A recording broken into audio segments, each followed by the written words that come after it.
Good morning. It's March 5th, Thursday. This is the No Way Jose podcast. You're watching The Morning Dump. I am your host, Jose Galison, and this is the kitty of the day, our furry friend, one of two. Jeff, one of our only furry fellows in the house. The rest are absent hair. This is Jeff, fan favorite. Now, if you like seeing my hot takes Monday through Friday around 11 a.m. Eastern, I know that we never make that time, but that's what we shoot for. All right, sometimes we only make those days, but or if you just like seeing the kitty of the day, then be sure to hit that subscribe button and hit that bell for notifications so it'll let you know when I'm going live and when I drop new videos. We'll see you in the show. Beautiful thing right now. Rise and shine. It's a beautiful day.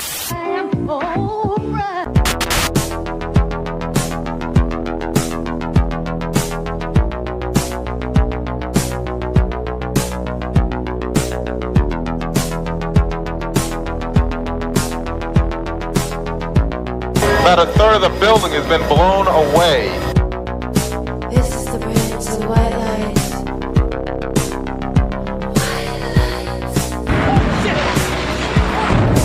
Our very freedom came under attack in a series of deliberate and deadly terrorist acts. And at that point, we were taken for another round of questioning, this time related to our allegedly being members of Mossad.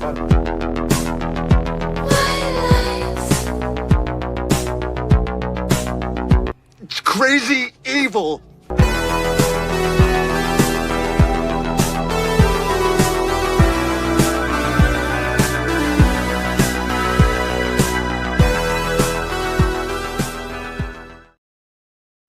Good morning. Hope you guys are having a good morning. Hope it's been a productive one. I got a little bit of stuff done. Got to run in.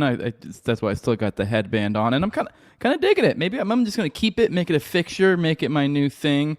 But I realized I forgot I had it on, and then by the time I was like, I didn't feel like fuck with my hair again. So I went for a run. That's why I had my little headband on, my little sweatband. But yeah, we have plenty to go through today. As always, we'll start out with Icebreaker content that's more in the vein of the Gen Pop, the fun, the funny, the slop, that sort of stuff. I have a couple. It'll be a little short segment for you guys today, and then we're gonna jump into the foreign policy as always, which is pretty much just exclusively Iran war stuff today. And then we'll get into the Technocratic Iranian distraction. The establishment's domestic complete media takeover attempt while we got that going on, and then hiding in plain Epstein, taking a look at a few things that have kind of seemingly been hiding in plain sight with all the Epstein stuff. But yeah, and we'll go through in between each segment. We'll pop into the chat, say hello, all the like.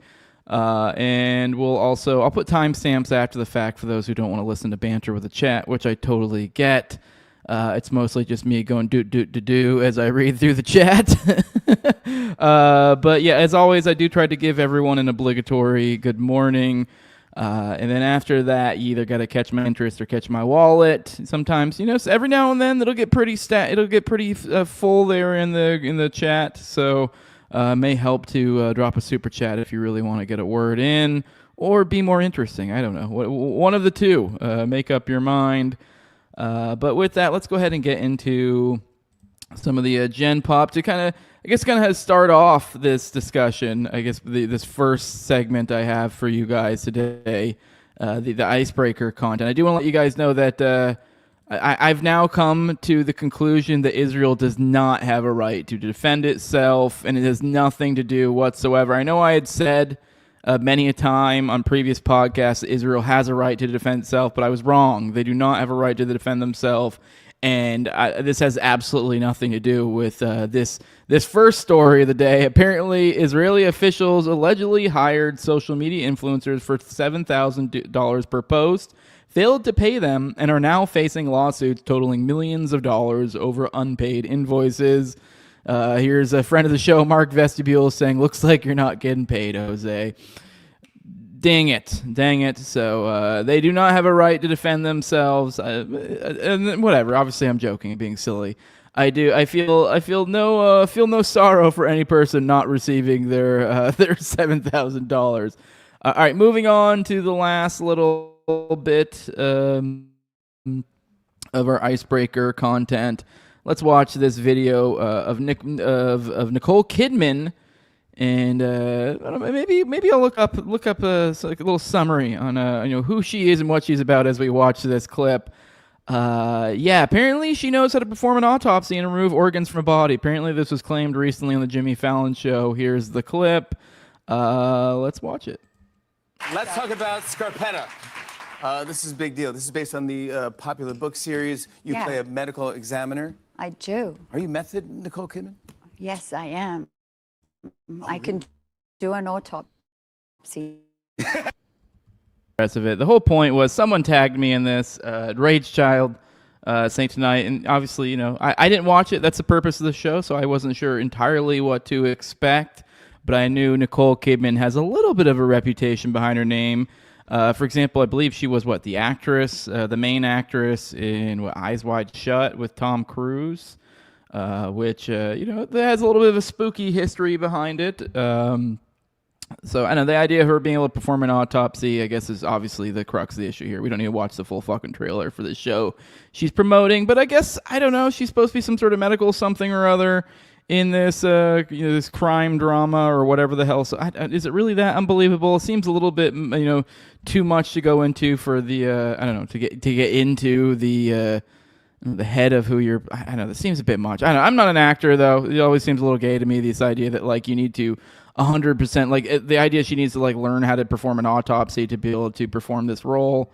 I don't know, maybe the basics would help, but kind of what I was getting at, though, what makes this most interesting, though, is the accusations against her dad. I asked Rock to give us a 3-paragraph summation. Obviously, this is going to be towing the company line a little bit, but hey, this is just so you guys know, kind of, I don't know, maybe perhaps what Rage Shaw was getting at a little bit here, too. The primary accusation against Nicole Kidman's father, Dr. Anthony Kidman, a respected Australian clinical psychologist and academic who died in 2014, stem from claims made by Fiona Barnett, a self-described survivor of childhood abuse. I believe there's some thread, too, with Anthony Kidman, if I recall correctly, in the false memory syndrome, but I can't really speak too much on that. I think there's some sort of thread, because he was a psychologist, and obviously that was a bunch of psychologists. I don't know if he was necessarily in it, but I swear there's some thread there, and obviously there's a common theme. Barnett alleged, this stems from claims made by Fiona Barnett, a self-described survivor of childhood abuse, which, full honesty, I've never looked too much into Fiona Barnett. I know Austin talks about her occasionally, so I can't speak too much to her reliability. But Barnett alleged that Kidman was involved in a Sydney-based pedophile ring, including satanic ritual abuse, child sexual assault, physical abuse, and even participation in child hunting and murder as part of an elite network. She claimed to have been victimized by him from a young age, around 3 to 15, and asserted that these acts occurred within a broader conspiracy involving high-profile figures. These allegations surfaced publicly around 2014, shortly before Kidman's death, with Barnett filing complaints to Australian authorities like the NSW Police and the Royal Commission with institutional responses to child sexual abuse. Barnett's claims portrayed Kidman as a central figure in what she described as a satanic cult or death cult tied to child trafficking and ritualistic crimes. Can you guys hear Jeff screaming in the background? I do not know what he's upset about, but it's probably something really stupid, but like a door being closed. Sometimes drawing comparisons to high-profile cases like Epstein's network. The accusations gained traction in fringe online communities, conspiracy podcasts, YouTube videos, and alternative media outlets, often linking them to broader theories about elite pedophile rings, including unsubstantiated ties to figures like former politicians or even international entities. Some narratives suggested Kidman's sudden death in Singapore, officially after a fall, investigated as unnatural but with no foul play confirmed, was suspiciously timed, occurring weeks after Barnett's formal complaints. So weeks after Barnett files formal complaints, he falls dead. I know there's also some thread, too, where I think Nicole was, during this or something was, threatening some major, some major Hollywood entity or something, essentially with her, well, I guess not what little, but with good amount of clout she has. I don't know if I forget the specifics. Go check out. I know Austin did. In which episode? Never mind. Now I can't remember what episode it was. Austin did one episode of his show where he went pretty in depth into the Fiona Barnett stuff. Trying to recall which one it is. Whatever. Maybe it'll come to me later. He's done a few episodes that would clearly make sense to include Barnett's accounts. But yeah, pretty notable accusations against her dad. So I think that might have been a little bit what Rage Child was getting at there. So you guys learned a little bit something today if you didn't know that already. Let's roll through the chat to say our good mornings.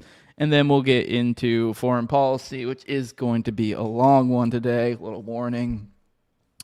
Good morning, OG, Matt Sabals. Good morning, good morning. Good morning, Shannon Jones. Good morning, Rock Biz. Good morning, that one chick, Chris. Good morning, good morning. Good morning, King David. Sits up, Jose, and fellow dumpers. Hello to you. Good morning, Bug Fights.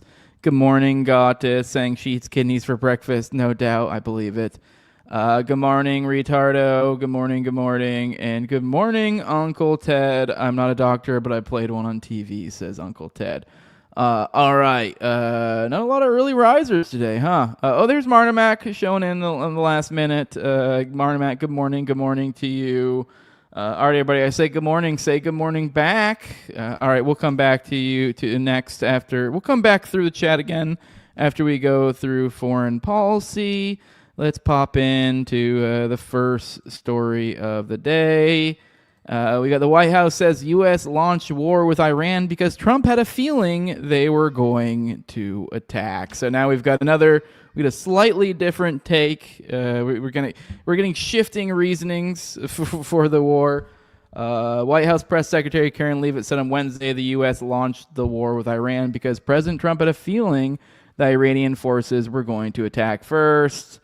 Let's just watch what she said. Never mind. It's just a 10-second clip. My bad. Whatever. We'll watch it and then we'll read it. The president had a feeling, again, based on fact, that Iran was going to strike the United States, was going to strike our assets in the region, and he made a determination to launch Operation Epic Fury based on all of those reasons. Okay, so there she said, President had a feeling, again, based on fact, which is a weird thing to say, that I had a feeling based on fact. It's like there's not really any facts to back up, unless there's something they're keeping from us here. But she listed a series of talking points about how Iran posed a threat to the U.S. and said the president had a feeling.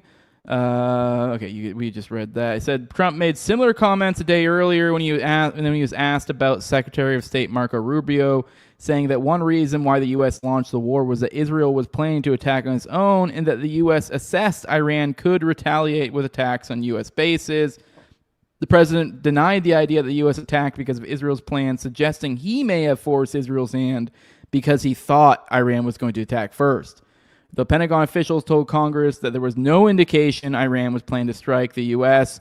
or Israel without being attacked first. And then he goes even further with his claims. Here is let's watch this. Here's Trump in his own words. Oh my God! Of course, StreamYard poops out. Give me one moment. All right, here we go. Let's try this again. All right, here we go. Here is Trump. Well, as I do, you see the tremendous progress that's being made. Their missiles are being wiped out rapidly. Their launchers are being wiped out. They're attacking their neighbors. They're attacking their, in some cases, allies, or not so long ago allies. And, you know, it's really a nation that was out of control, and they would have used it on us if we let them, if we waited any longer. A big factor was Soleimani, the killing of Soleimani in my first term. And maybe the biggest factor was the rebuilding of the military in my first term. And then the B-2s hit and I use the word obliterate because it was a complete obliteration of their nuclear potential. And that set them back very, very seriously. If we didn't hit within 2 weeks, they would have had a nuclear weapon. If we didn't do the B-2 attack a number of months ago, they would have a nuclear weapon. And when crazy people have nuclear weapons, bad things happen. Okay, to be fair, I think maybe I misunderstood this. They're actually referring to the previous airstrikes At least that's the way I interpret it. It sounded like at first, and I've seen it kind of be reported that way. For example, in enter war, here's a paragraph covering. It says, on Wednesday, Trump came up with a new reason for starting the war, making the clearly false claim that if he didn't attack, Iran could have acquired a nuclear weapon within 2 weeks, despite his insistence that the June 2025 airstrikes obliterated Iran's nuclear program. If we didn't hit within 2 weeks, they would have had a nuclear weapon. So I'm almost interpreting that as him saying that if we hadn't hit them back then, obviously not we, I didn't have anything to do with it. If they didn't hit them back then, that they would have been able to have a nuke within 2 weeks. So I don't think. I mean, maybe. I don't know, let's watch this again. Let's watch this one more time. Well, as I do, you see the tremendous progress that's being made. Their missiles are being wiped out rapidly. Their launchers are being wiped out. They're attacking their neighbors. They're attacking their, in some cases, allies, or not so long ago allies. And, you know, it's really a nation that was out of control, and they would have used it on us if we let them, if we waited any longer. A big factor was Soleimani, the killing of Soleimani in my first term. And maybe the biggest factor was the rebuilding of the military in my first term. And then the B-2s hit the, and I use the word obliterate because it was a complete obliteration of their nuclear potential. And that set them back very, very seriously. If we didn't hit within 2 weeks, they would have had a nuclear weapon. If we didn't do the B-2... Okay, yeah, that's how I interpret it again. I interpret it as he's kind of, for one, it sounds like he's listing off reasons why he thinks Iran could have theoretically, or why he thinks they were going to, because I think this is what he's actually, this whole, like, this whole, Gish Gallop here. I think that's what... this is what's doing a ton of legwork in Karen Leavitt's previous statement, where like it was, he had a feeling based on fact. I think this is a based on fact that we're being shown, and the facts are that I killed Soleimani, I bombed them back in what was it, like June, and a couple other things I think. So, I mean, that's his in fact, that they're mad because we did things. I think that's kind of what he's saying. And then he was bolstering that one point about destroying why they had to destroy, the nuclear facilities was because, which that in itself is a crazy claim, but it's not as crazy as what I was thinking. And I think many others are thinking with this, is that he's basically kind of saying, why this recent spate of attacks was because they were going to be able to hit us with a nuke within 2 weeks, essentially. And so it was a preempting that. I don't think he's saying that. I think what he's right here is doing is the tired legwork of in fact. So that when Karen Leavitt says in fact, he had a feeling in fact, well, here are the in facts, and it is, I guess, a fact. This is why I was kind of pointing out in feeling. He had a feeling, in fact, is such like a weasel bullshit statement. Because you're like, what does that mean? You're like, what facts? So the facts are, I ran mad. I fucked them really hard a bunch of times, and like, it's probably in fact they might be mad. It's not outside the realm of possibilities they could attack us because they're mad. I don't think there's any intel they were actually going to attack. I really think that right there is the in fact that we're hearing right there. So, I mean, less retarded than I thought it was, but still retarded. Bear in mind, it's also still retarded to think back in those in those round of talks that they were like 2 weeks away from a nuke, but. There was nothing saying anything like that, but whatever. All right, let's move on. Let's move on from that bit. Unsurprisingly, we got reports that Witkoff undermined the Iran talk. Surprise. He's not the big nice guy like everyone thinks. You think he might be a little bit of a piece of shit. This is from MS Now. President Trump's envoy to the Middle East, Witkoff, said Monday on Fox News that Iran negotiators bragged to him that Iran had enough enriched uranium to make nearly a dozen nuclear bombs. The account fits a key piece of the administration's evolving rationale for joining with Israel to preemptively strike Iran. Trump himself has said he believes the Iranian regime was close to having nuclear weapons as well as missiles capable of carrying them to the United States. In that first meeting, both the Iranian negotiators said to us directly, with no shame, that they controlled 460 kilograms of 60%, Witkoff said in the Fox interview, referring to the uranium's level of enrichment. And they're aware that that could make 11 nuclear bombs, and that was the beginning of their negotiating stance, which pay attention to weasel words, like especially when we're talking about these J's here. It's ever so important. So when he's saying, they bragged to him about, the enriched uranium, like even that right there from the jump is kind of a framing thing. Then it becomes a little more specific. Oh, well, they said to us directly they have 460 kilograms of 60%, which is already a little bit different than the way the MS Now is framing it here. And then also that they are aware they could make that could make 11 nuclear bombs. Now, what does that even mean? Like, I don't know what that necessarily means. Does this mean that they told them, hey, we are aware that could make 11 bombs? Here is 460 kilograms of our 60% enriched uranium, and that could make 11 nuclear. I have a hard time believing that they literally spelled that out to him. I feel like that may just be something that maybe a little bit of a language trick we're seeing here, perhaps from Witkoff, or perhaps even just a flat-out lie. Witkoff said they were proud of it. He said they were proud that they had evaded all sorts of oversight protocols to get to a place where they could deliver 11 nuclear bombs. However, a Persian Gulf diplomat with direct knowledge of the talks told MS Now that Witkoff's description of the conversation was false. The Iranians told Witkoff that Iran was willing to give up the enriched uranium as part of a new agreement with Trump. According to the Persian Gulf diplomat who spoke on condition of anonymity, the Iranians also told Witkoff that Iran enriched the uranium after Trump pulled out of a 2017 nuclear agreement brokered by the Obama administration. So they had no reason not to. They had already been in a deal that Trump blew up. I can categorically state this is inaccurate, said the diplomat, referring to Witkoff's account. He was explaining that all this material can all go away should we have a deal and Iran can be relieved from sanctions. By the way, I've seen multiple reports where, the inside scoop seems like they were actually going back, kind of reconvening and meeting after having a great, essentially having just made a great offer and seemingly like they were making a deal.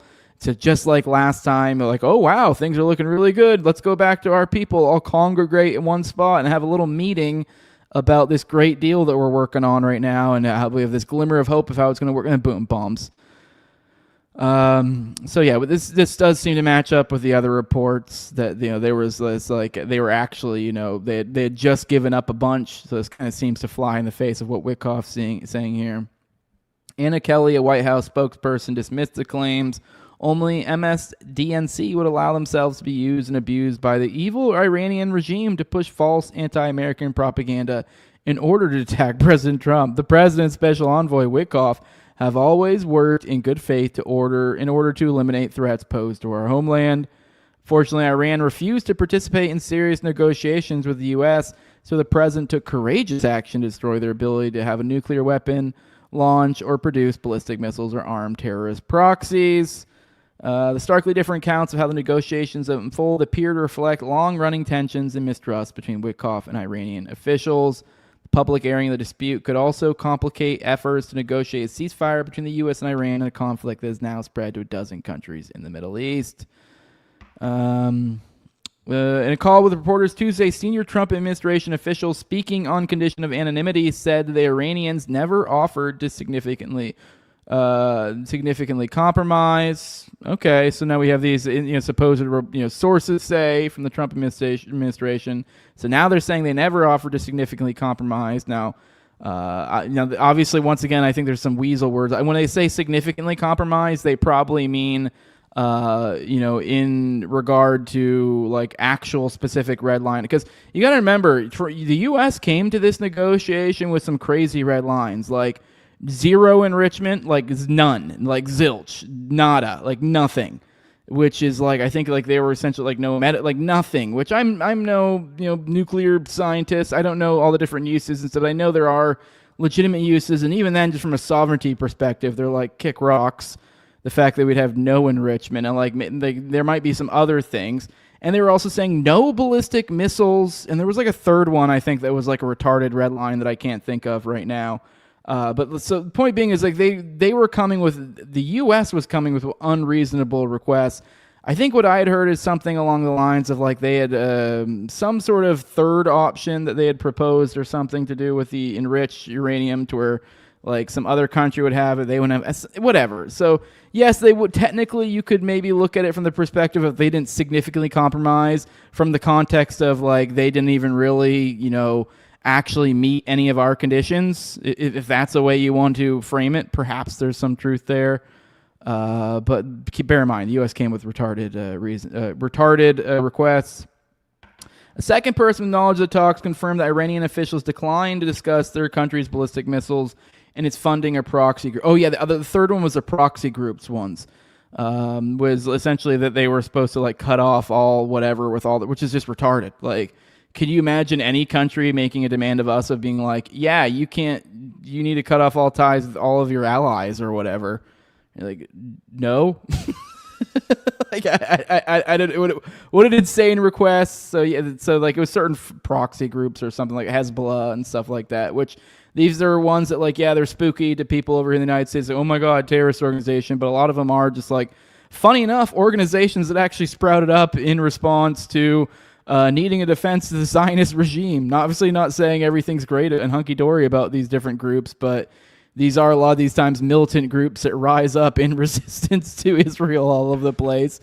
So yeah, unreasonable requests. So just like I said, like I thought there, the second paragraph kind of backed up what I was getting at there.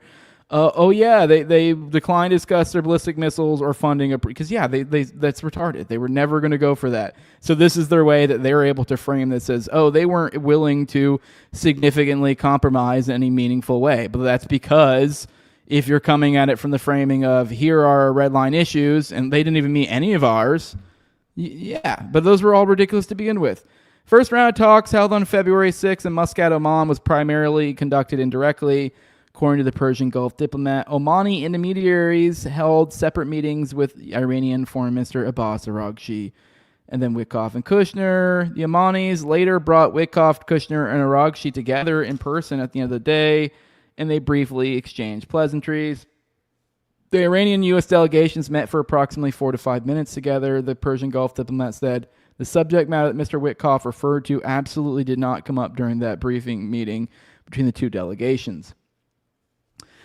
The Persian Gulf diplomat added that Araghchi said he was preparing to stay in Oman and continue talking with Witkoff and Kushner for as long as it took, even if it's 1 to 2 weeks, but Witkoff and Kushner said they needed to leave the following day to visit the U.S. aircraft carrier Abraham Lincoln.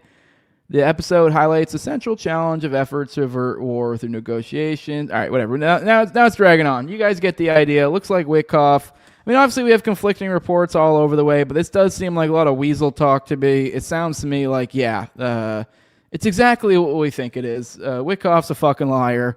Maybe there's some sort of grain to truth to this or whatever, but it's kind of factual, not truthful at best. They blew up the talks and they're trying to reframe it now.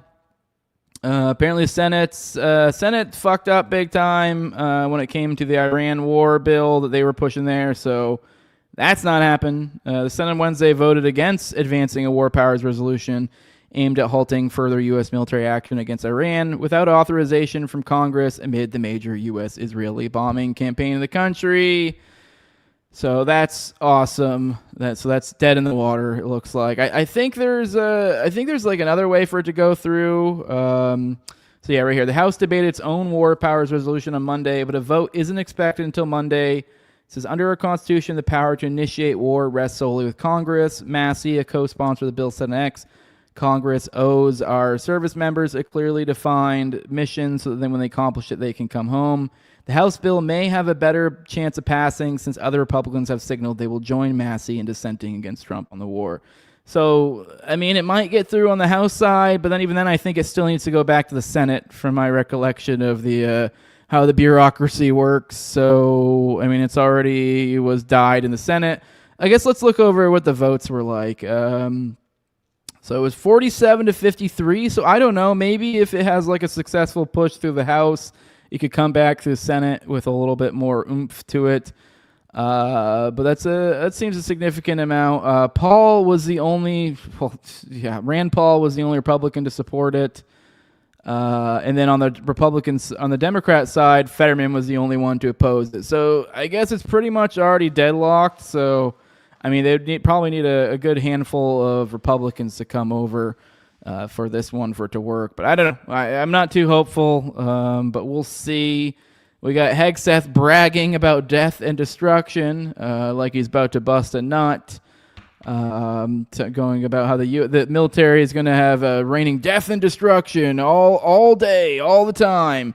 But he said at a press briefing, the U.S. and Israel should soon have complete control of Iranian skies. The Iranian leaders will be looking up and seeing only U.S. and Israeli air power every minute of every day until we decide it's over, and Iran will be able to do nothing about it. B-2s, B-52s, B-1s, Predator drones, fighters controlling the skies, picking targets, death and destruction from the sky all day long. And this is as we cross the Rubicon of 1,000 Iranian civilians that have been killed by the U.S. and Israeli airstrikes. He said that the war was not meant to be a fair fight and that they've loosened the rules of engagement. So it seems like we're taking lots of notes from Israel. This is our war fighters have maximum authorities granted personally by the president, yours truly. Our rules of engagement are bold, precise, and designed to unleash American power, not shackle it. This was never meant to be a fair fight, and it is not a fair fight. We are punching them while they're down, which is exactly how it should be. He said in the attack on Iran, which he's dubbed Operation Epic Fury, the U.S. military has delivered twice the air power of shock and awe in Iran in 2003. Yay! Referring to the massive bombing campaign that opened the U.S. invasion of Iraq. Chairman of the Joint Chiefs of Staff, General Dan Kane, said at the conference the U.S. has hit over 2,000 targets inside Iran so far. HRANA, a U.S.-based and U.S.-funded NGO that's very critical of the Iran government, said on Tuesday night that at least 1,097 civilians have been killed and more than 5,000 wounded. So that seems to be around 1,000, seems to be the consensus from a few different ones. Now, Hegseth also responded to the someone in power finally responded to the school airstrike, which is particularly ungodly evil. I believe it was up to around 150. By the way, I guess there were also boys in that too, but I think it was it seems like it was primarily maybe on like the girls' side of the thing too, because I think it was like a girl and boys school, but it seems like there was like different sides or something, because that's why like initially it was all girls, and then after a while it was like, oh yeah, there are also some boys in this too. But yes, little kids around like 7 to 12 years old, some teachers, some parents too. I think it was around the time people were dropping off kids. So just utterly horrendous. But Pete Hegseth got asked about it, and here's what he had to say. Tie right there. You got a tie on. Yeah. Thank you. Come back to the BBC. Can you give us an update on what the administration knows, what you know now about the reported strike on a girls' school in southern Iran on Saturday? All I can say is that we're investigating that. We, of course, never target civilian targets, but we're taking a look and investigating that. Red tie in front. Just on the basis that with the information you would have, your reconnaissance abilities, ability to gather information, I mean, it's several days on now. So is there any clarity on whose munition this was? We're investigating it. Thank you. So he's claiming we would never do that. Actually, let's back up. Let's see exactly what he said, because I wonder if it's like intentionally target. Let's see. Strike. You got to watch for those weasel words. On a girls' school in southern Iran on Saturday. All I can say is that we're investigating that. We, of course, never target civilian targets. Never target. There you go. We never target civilian targets, so it's going to be an oopsies. So that was not a denial. That was not a denial that it wasn't the U.S. A lot of people have taken that to mean it was Israel. It could have been. I'm completely apt to buy that. Do not get me wrong there. Definitely would not put it past them. Sorry. Let's sorry, I zoned out there. I had a brain fart. I forgot what I was even trying to say. Yes, Israel, whether it was Israel or whether the U.S. Now, I will say, apparently, as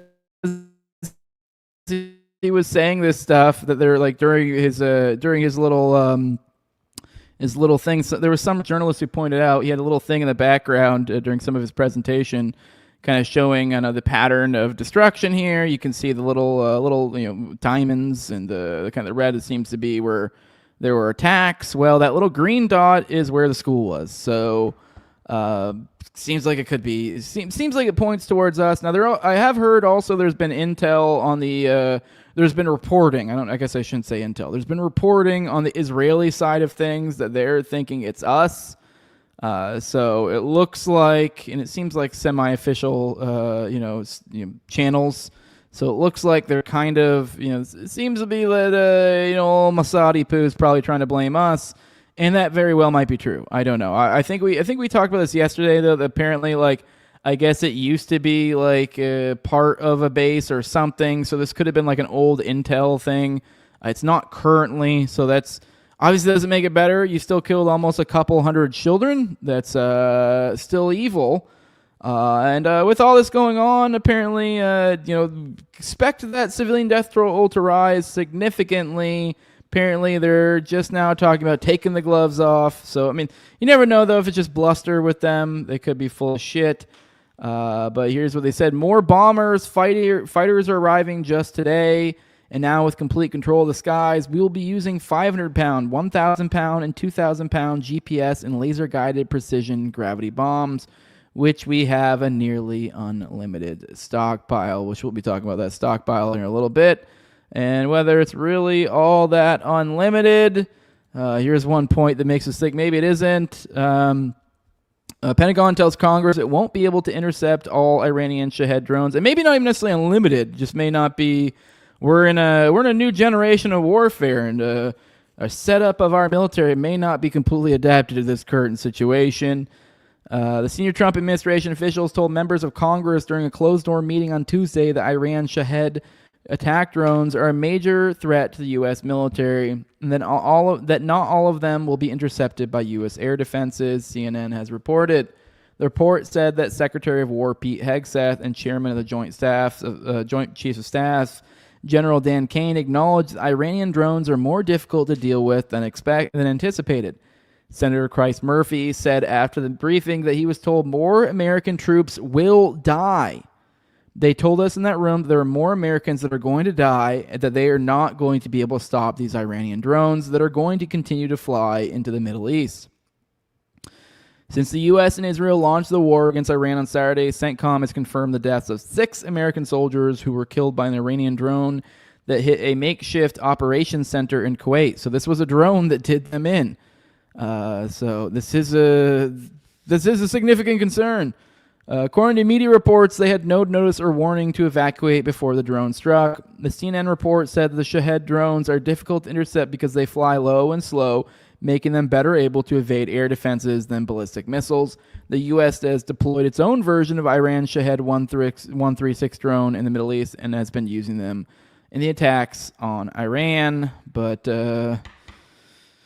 we'll see how that works out. I mean, it's also a little bit freaky if you think about the applications of something like that internationally. It feels like that would be something easier to penetrate, defenses. Like if they were trying to, do long-range attacks. I don't know. I don't know enough on the tech side of things. The drones could do such, but I don't know. Seems like it could be a concern. I know, especially for those who've been paying attention to the minutia of the Ukraine-Russia war, there's some terrifying shit there. They had like hordes of drones going on different major Russian and Ukrainian cities.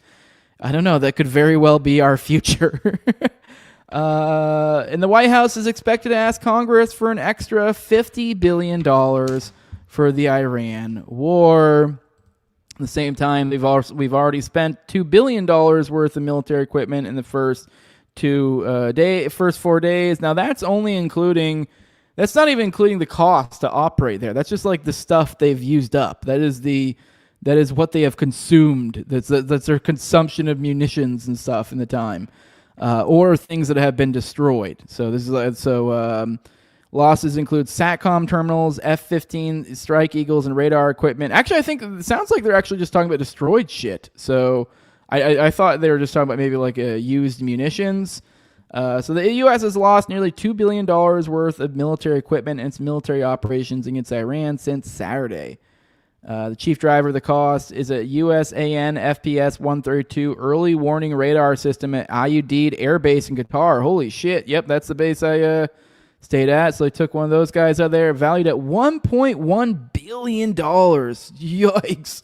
One hit, which is hit with a missile strike by Iran on Saturday. Qatar confirmed that the radar was hit and damaged. And that's the base that I was deployed to. So I am so glad to not be in the military. On Sunday, 3 F-15 Strike Eagles as well. We talked about that. That came out to $282 million. And then just kind of odds and ends. We got SATCOM terminals. So yeah, that's pretty crazy though. Iran also claimed to have destroyed a THAAD missile system in the Emirates. So I expect more. I mean, hell, like I can't even imagine how much we actually really spend if you were really to break it down. Probably a ridiculous amount. That's why they're asking for 50 bill more. So, not looking good. Not looking good. All right, let's roll through the chat, say some more good mornings, and then we'll get into our first topic of the day, the technocratic Iranian distraction. Good morning, Bug Fights. GL Jake, he gets it. Good morning to you. Says a feeling based on fact is some Orwellian speak slop. Exactly. I'm like, what does that mean? Good morning. Hey, say what now? Good morning. Good morning. Good morning, JC. Good morning. Kim is barely there. Says hit the like for the like buttons. Yes, alms for the poor. Some money for the kitty food fund. Do you want them to starve, people? Give me. Good morning, Alien Big Cat. Says American is crazy then. Forget Nagasaki and Hiroshima. I don't know what you were getting at there. Gotcha says just like flatten the curve, but instead it's 2 weeks to wipe Iran off the mat. Good morning, Elliot James. Says all government is inherently evil. So true, King. So true. Someone says sick use of Gish Gallop. It was the first that came to mind. It's just It's what I do. I was just scurrying, searching for a word, and just in some dark corner, that's what came in. Gish Gallop. There we go. Good morning, aggressively agreeing. So the Iranians won't submit to their deaths. This is our red line. Exactly. Good morning, Real Jondo. Says Shalom, Goy. Elliot says, one thing I don't understand about war is people who stay in major metropolitan areas or targets. First, they can't just leave the country. It's not like you're helping fight. You just happen to be living there, and they won't let you leave. They won't let you leave. Not leave to an unpopular area.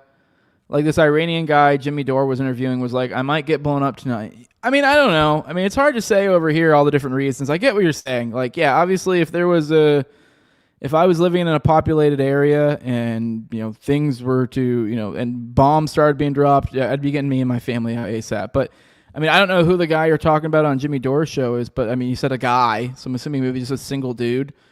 I mean, if I was a single guy, maybe I would stick around just to kind of be like, to document, I don't know, for whatever reason, just because I just don't give a shit, because you're just a single, oh no, what's going to happen? A single dude gets blown up. No one cares. No one gives a shit.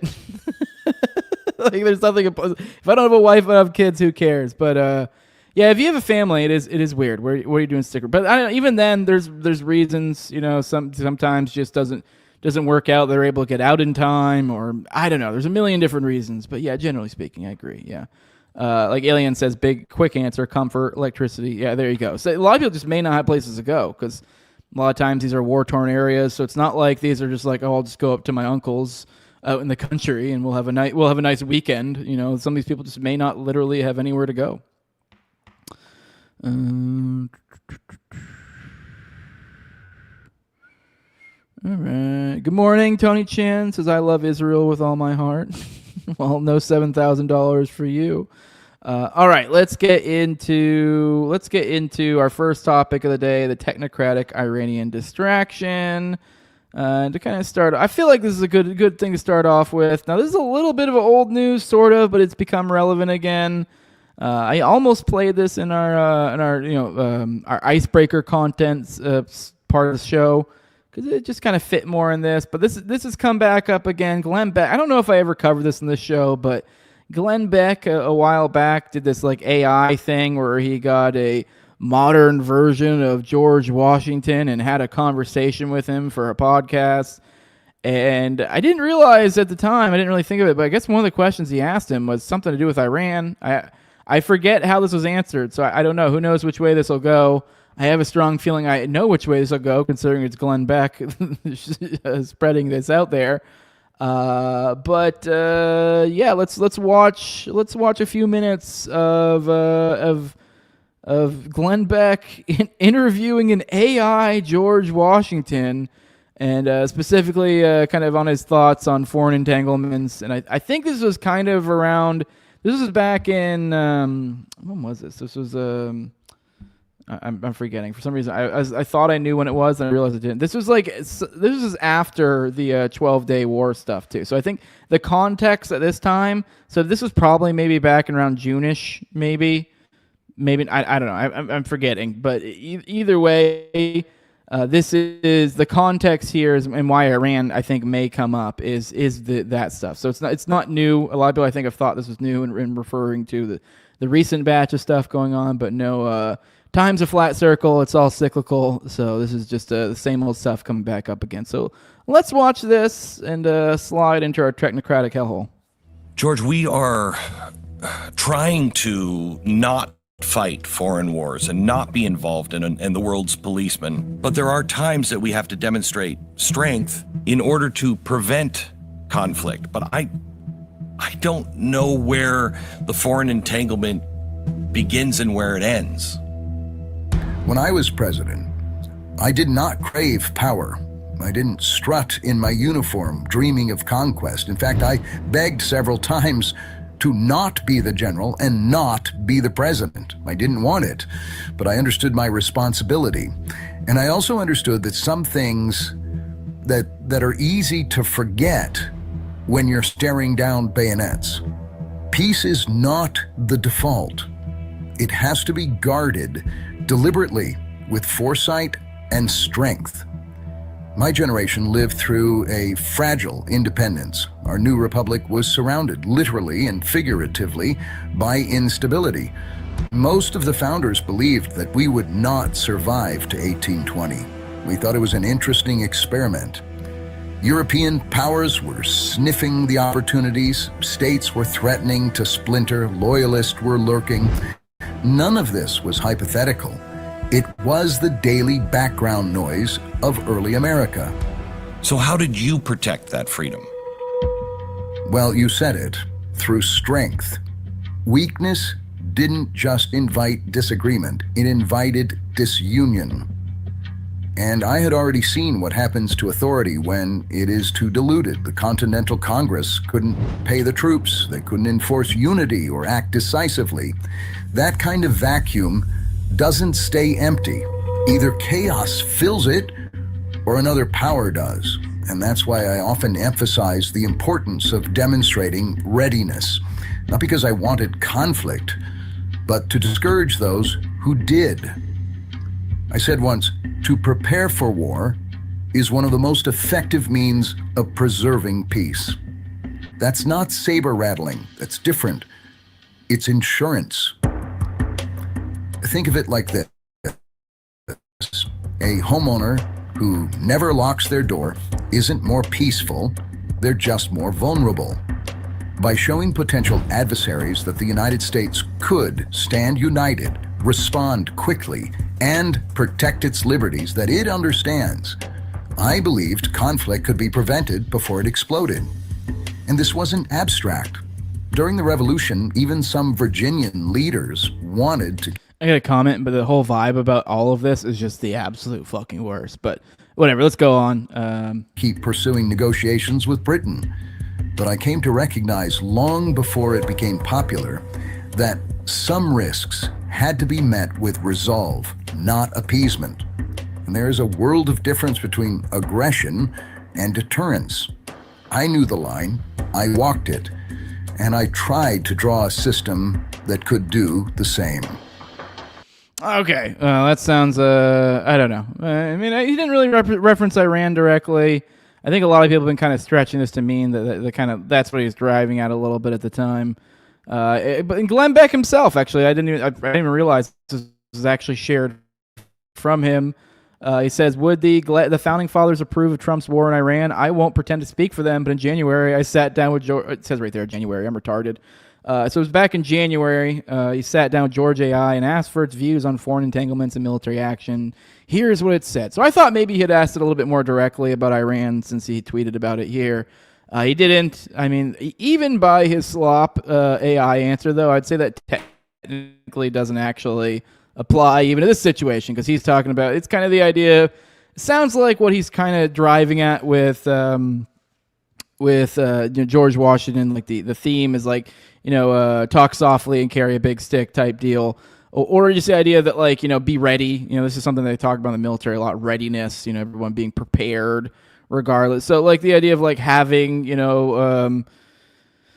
being essentially having a military. I mean, obviously, I don't necessarily agree with like essentially all that he's driving at, but the idea would be like to have a strong military. It's like this kind of like boomer con take of like, well, we just need to have a strong military. We shouldn't be using it. We shouldn't be stirring up stuff. But we need to be like, no one can fuck with us type deal. Like leave it so no one would dare to fuck with you. And if they do, like there's a line, and that line is literally the country itself. If you have like some sort of aggressions occurring or something, whatever, if it's something that any person could do, then the state could do it as well. I'm an anarchist, but at the same time, if it's like, if there's a bunch of murders occurring over some area, and the state, a group of state actors goes in and somehow, in a just fashion puts a stop to that, then cool. It's just as cool as if a band of men motivated by, a sense of justice went and did that. That's no different. So the idea of the state, it's just the state tends not to do that sort of thing. So yeah, I'm okay with the idea of, strength, I guess. But as long as you're not out there picking on people, but it seems to be like, let's be real. He's gonna, I don't know. He's kind of blurring concepts, I think, a little bit here. It's kind of this idea of like, there at the end, he kind of was leaning a little bit into it, what I was getting at with the, some of the language he was using, kind of almost like strong diplomacy. I guess the idea here would be like, like deterrence is like using that kind of military jargon. And you could even see like the Fordow, nuclear attacks. Those you could be seen as deterrence. So there was a little bit of blurring of language here. But at the end of the day, really the biggest thing to I think to know here is just how ungodly awful and dystopian this is. Please God, don't ever make this happen again. But this does kind of tie into, I think, let's be real, this dystopian AI nonsense to some other stuff that's going on. One of our other technocratic overlords seems to be making a big play here right now. I've had a few of you guys let me know about this. I hadn't been paying attention to this as much. Here's Hustle Bitch. She says, what the hell are they pushing through while everyone watches the war? Said, this woman dropped a theory that's sending people down the rabbit hole. She claims that while the world is glued to the war, something enormous is quietly moving in the background. The largest media merger in American history. And when it closes, one family will control CNN, CBS, HBO, Warner Brothers, and Paramount. According to her breakdown, the entire system behind it could run on Oracle infrastructure. The same Oracle that just landed federal contracts tracks tied to Medicare and Medicaid data for 150 million Americans, and AI operations for the U.S. Air Force. Then she connects the dots. So anyways, I'll let her explain this to you guys a little bit better. But yes, it looks like Ellison is taking this opportunity to make a big old push for control. Although I do like to bring up every time this topic comes up, because this isn't the first time this isn't the first thing Ellison has got himself mixed up in, trying to buy up every little bit of the media atmosphere over here, and generally in the world, but particularly in the United States. You got CBS. We talk about that quite frequently. I forgot where the fuck I was going with that. Yeah. Anyways, I've had a few guys point this out, and this isn't the first time we've brought it up. But I did not realize they were making such a big push. But I know what I was going to say. I do like to always hazard caution and don't freak out. I actually think this is weirdly kind of beautiful in a weird fucked up way. Although there's a push and pull here, because I have made note. It's been a common topic that's come up in the show quite frequently lately. that it's weird. I've noticed that actually a lot of decent work coming out of the what we used to consider the media establishment, which still kind of is. And a lot of these like slop influencers have just gotten ungodly unbearable as of late, which it almost feels like on purpose with some of them. Like that's almost the point. And so anyways, but point being is like as there's like this feeling of nostalgia for the old media, of having some semblance of standards and being and actually, getting good interviews and yada, yada, yada, all the benefits that come from being the big dog around and actually not being surprisingly as dreadful from what I've noticed as of late. So I know there's a little bit of that dynamic, so that does make me concerned with this media takeover, that they're almost like kind of being good and like that's how they're bringing us in. So then maybe over time they'll kind of, I don't know. But at the same time, I do want to hazard, like, with this, the media is dying. So like while they're buying all this stuff up, like, yes, I did just give that, there is this like, I feel it in my bones a little bit, this like almost like of a nostalgia, or even of like a noticing of like they're actually doing some decent work these days. But even then, despite all that, that business model is dead. Like I just don't see how it sustains itself now.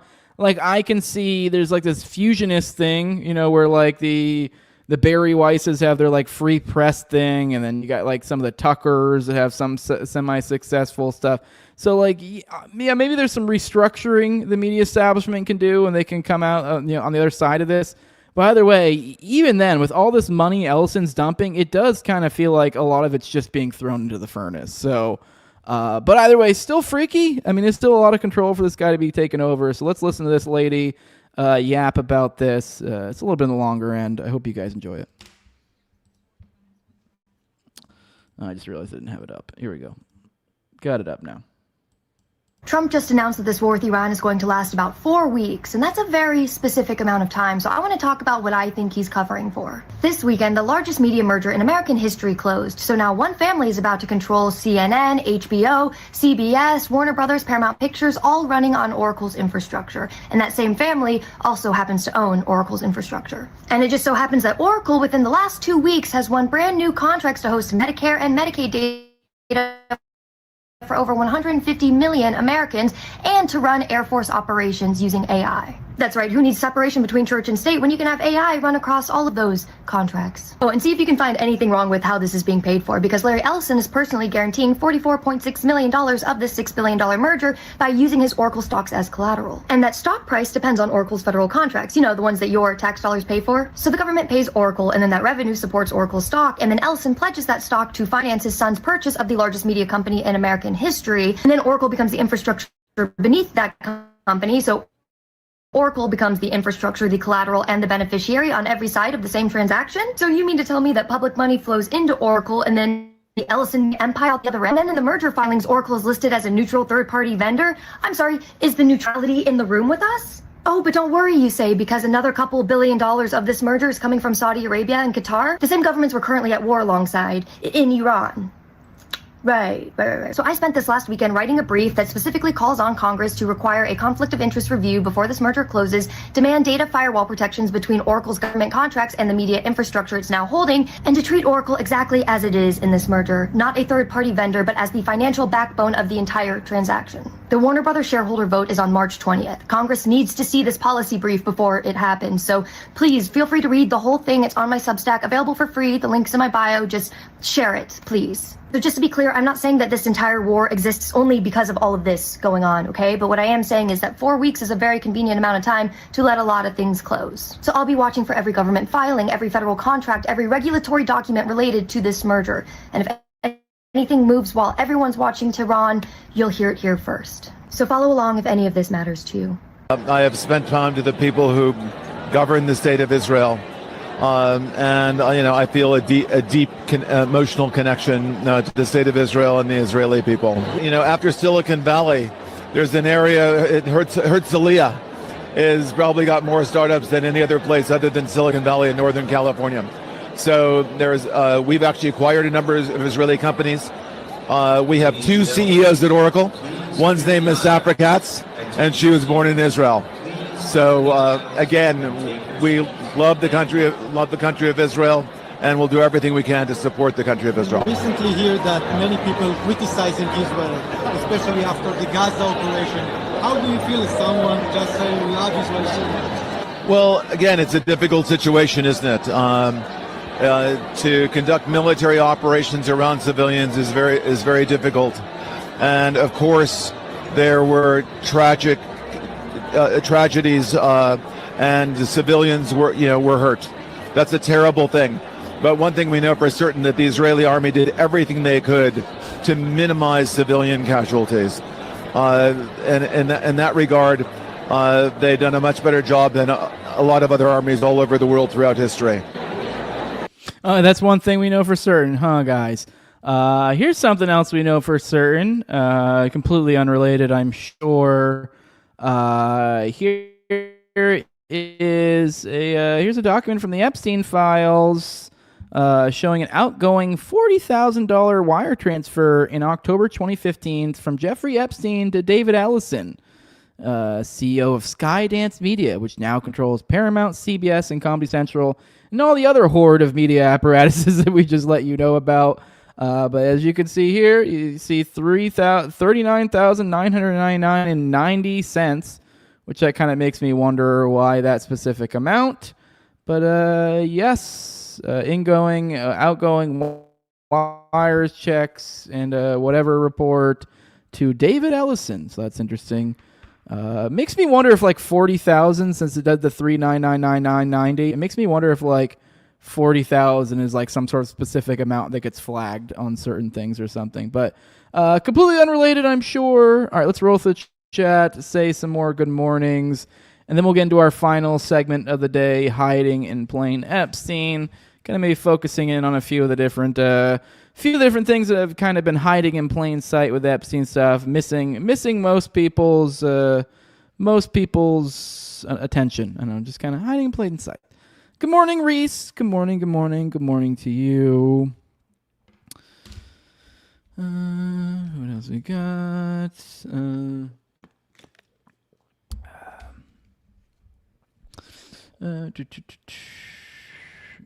Where's Tony Chin? Says, God bless you, Jose. Your work is appreciated. Thank you. I wish more people were like this. Man, you guys are quiet in the chat today. Yes. All right, let's just get right into it. Let's get right into the next segment. Let's get into hiding in plain Epstein. I guess to give you a little bit of update on what's going on with the Epstein stuff, to kind of jump into it. I have seen some talks on subpoenaing Howard Lutnick, which I think we talked about yesterday. I've seen Bondi now, and then kind of murmurs of Trump, which I don't even know if they can do Trump. I think he has like executive immunity or some shit, so I don't know if that would ever happen. But a little bit on that, but also we have coming from the DOJ, they're now claiming that 47,635 Epstein files were removed. This is according to the Independent. So I don't know if that's like them saying that these are the ones they're claiming are cool to be removed, but this is what they're saying. This is what they're telling us. This is what we removed. This is what they're openly. Let's be real. I think my takeaway here is it's probably fucking made up number. Just some made up number. They know that just pulling a number out of their ass. That's probably like, oh, we pulled those ones because those were ones that like were redacted for whatever reasons, but I don't believe for a moment that's the correct number. I don't see any reason to think that, but that's what the DOJ is saying. Now let's take a little bit of look on some of those people who've seemingly escaped scrutiny. One person is the brother of Jeffrey Epstein, Mark Epstein. There was a recent exchange between Mark and Piers Morgan that I thought was particularly interesting. Not like damning, I don't think, but a weird look. That's for fucking sure. Let's watch this together. You'll see what I mean, and then we'll take a little bit of a look at old Marky Poo. What is life for you like as the brother of perhaps the most notorious person in America? Well, my life is fine. I'm just getting a lot more calls from journalists and ask for, these kind of interviews. And I've told people I only talk about Jeffrey's death because I found that when I answer questions about anything else in the files, whatever I say gets misconstrued to fit somebody's agenda. So I no longer answer questions about the things in the files, which I really to be honest, don't care about. I wasn't part of any of that. I'm not named in anything. And, and if anyone's in the files of something that's supposed to be getting into trouble for something, I have nothing to do with that. That's their problem, not mine. I don't want to be cold about it, but I have my own life. Look, trust me, it would have been a lot easier for me if I thought Jeffrey committed suicide. I could have then, mourned my brother and went on with my life. But instead, I'm right. But when you say, yeah, sure. But when you say you don't care about the files, I mean, I presume you mean because you're not directly accused of wrongdoing in them, which is completely correct, and you shouldn't have to justify something that doesn't involve you. However, your brother is obviously, there's so much stuff in these files which exposes him as an appalling human being. My question for you would be, how much of this is new to you? I mean, do you even recognize well, like I said, a lot what of you're it's seeing new from to me, your brother? Jeffrey and I were not. I didn't see him for 7 years before he died. Although we were always in communication with phones and emails, so I didn't know what he was up to. A lot of the stuff that's come out is surprising to me. I wasn't aware of a lot of this stuff, and I'm going to say, like, with him, even though he's my brother, that was his problem. And now that he's dead, it's not his problem anymore. So again, unfortunately, I really don't care, to be honest with you. I'm just concerned that my brother, whoever and whatever he was murdered. That's my concern. But you care about the victims, I presume, of your brother. These are the questions I don't get into. Have a good day. Okay. Well, extraordinary. Not a difficult question to answer. Okay, I mean, it's a very weird angle Mark Epstein's taken here somehow, and this has been from the little bit I've seen poking in here and there. This is kind of the tone that you always have with this guy. I mean, maybe not as blasé here, as he is elsewhere, or maybe he's more brazen here than he is elsewhere. But that's kind of typically his take. Really, his only focus is kind of always like, my brother got murdered, which is kind of, he does bring up a good point. It is weird that he really does insert himself here to make that point.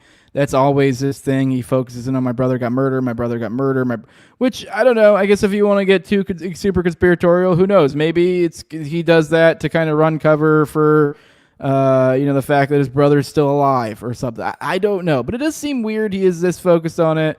But he's never focused on like the normal stuff that like other people kind of like, oh wow, that's awful. Like, no, he doesn't even care. He's just like, I am on a crusade that someone killed my brother. And you're like, but your brother was like the absolute worst. Like, we're on that crusade too, but for very different reasons. Because it's like when we find out who murdered him, we find out like the next level of whatever this thing is.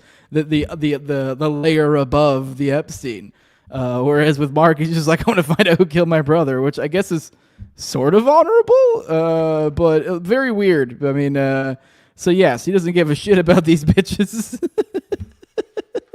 Which, okay, I mean, but I don't know. Which it's weird looking back now. You're kind of like, why is Mark kind of somehow managed to escape being looked at? It's kind of flown under the radar. He's always kind of getting made out like, oh, I really didn't have much to do with my brother at all, and like, I mean, that's just wild that he did that stuff. Yet somehow he kind of has this like, other businessy stuff going on, super successful. I mean, we're supposed to believe this like rags to riches story with Jeffrey Epstein. He's some genius and is like basically some Matt Damon, Good Will Hunting type motherfucker who solves some equation on a board and ends up in his 20s at the Dalton School and kind of goes in this whimsical adventure into the wide, wild world of satanic ritual abuse. And somehow his brother also managed to make a name for himself elsewhere. It's just weird. It's kind of like, it just seems odd that like, what are they, just people destined for success? Because I mean, his brother, from the little bit I know about him, does well. But it's just almost like as if like, oh, he's just my brother. He did his own thing. That's wild. Oh, that's crazy. All these things he's doing over there. I have no idea. I don't know if that's quite the case. Now, this isn't really substantive to anything here, but this is kind of a fun photo. Here's a photo of Epstein and his brother, or Jeffrey and Mark. Jeffrey and Mark Epstein. Here's a photo of the two of them. I guess when they were younger. Here's Jeff still with the gray hair. Almost looks fly. Almost looks cool until you get to those gay little shoes down there. those little loafers. You got Jeffrey on a motorcycle here. His sweatshirt drips pretty fly. I'm not gonna lie there.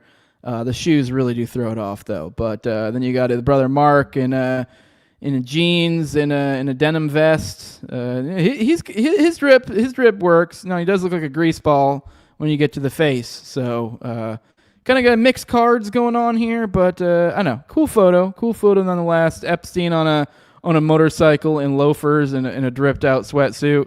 Where are you going to find a photo like that with his brother in a full-on denim outfit? Does go a little bit hard, although it misses the mark with the loafers. I think the loafers are the fatal flaw in this whole get up here. But I don't know, enough talking about the fashion sense of Epstein before I lean into Epstein had aura type discourse, which I don't agree. I'm just being silly here. Let's dig in a little bit more. Here's a video. This is from Speak with DD sharing this. I don't know who this came from originally, but there's a little bit of a look into Mark Epstein. Numerous underage girls were housed in traffic out of this building behind me, owned by Epstein, a secretive man whose incredible wealth no one can quite explain. But I'm not talking about Jeff. I'm talking about his brother, Mark. Mark Epstein has always asserted that he was not close with his brother and was disgusted to learn of his abuse. Going through the files, I have found evidence that these claims are far from the truth. I'll start with this email. In 2013, a woman whose name is redacted asked Mark to write her a letter of recommendation for grad school, and Mark replied by asking if he should include that he first met her 20 years earlier when she was a homeless waif, and that he took her under his wing and proceeded to sexually abuse her, adding, needless to say, we had some fun, if you know what I mean. The definition of waif is a homeless or abandoned child. In this woman's next email to Mark, she asked that when Mark is around her and her boyfriend, that he keep his numbers and his story straight on how long they've known each other. In another email from Mark to his brother Jeffrey about this woman, Mark says, she hates when I tell people that I've known her for 20 years already. Growing up, Mark and Jeff were known as the Dirt Brothers. Here, a childhood friend writes about an incident in which they picked up two girls from a beach, took them out to sea on their boat, and forced them to strip at knife point. The Dirt Brothers always kept in touch. In this email, Mark asked Jeffrey, do you remember the name of the gynecologist that you used to send your victims to? In a 2009 deposition, Mark was asked, you agree having sex with minors is wrong? And he responded, I have no opinion on that. Like his brother, Mark suddenly became inexplicably wealthy in the 90s thanks to Les Wexner. He used to be an artist, and then in the 90s he acquired this $7 million building from Wexner and now operates a multi-million-dollar real estate empire. In the same 2009 deposition, Mark claims he'd never met Les Wexner. Court records show that this building is where Jeffrey Epstein, quote, kept his girls. Victims were flown here to apartments to be housed and then transported to Epstein's mansion up the road. Jeffrey Epstein trafficked women via a modeling company he helped create called MC2 Model Management. The same year MC2 was created, New York State records show Mark Epstein created a company called Saint Model and Talent. There are no other public records about it, and as of the time of this recording, it is still technically an active company. Mark Epstein is set to inherit an unknown portion of his brother's $600 million estate on top of his already staggering fortune. And despite appearing on TV frequently, no one seems to press him about any of this. I don't care about the files. Jeffrey's dead. So I don't care of the implications of the files. That's other people's problems. But for the victims, I'm sure there has to be some sort of satisfaction in it, that they feel that at least someone is, are paying some consequences for it. Well, from what I understand, he was arrested for crimes related to his position with the government, nothing to do with the thing with the girls. But that's not the topic I want to talk about. It's a popular theory online that Jeffrey Epstein isn't actually dead. And I would agree with this, because it seems like the entire thing has just lived on through the other Dirt Brother. But I have a feeling that when this comes out, I'm going to be the only Mark punished for any of this. All right, that's at Mark MC Posts on Instagram if you want to go follow him. Here's another little interesting tidbit from the Mark Epstein world. Here's something in the Epstein files, back and forth. Someone threatening Mark Epstein, saying they're going to kill him just like they killed their brother. Seems a little relevant here. Let's go into this. This is from Mark Epstein to redacted is the header here, but it's a back and forth, I think. So it's at the bottom. It says, "Hey Puggy, you have two choices." This is Puggy, who's the initial person, whoever that is.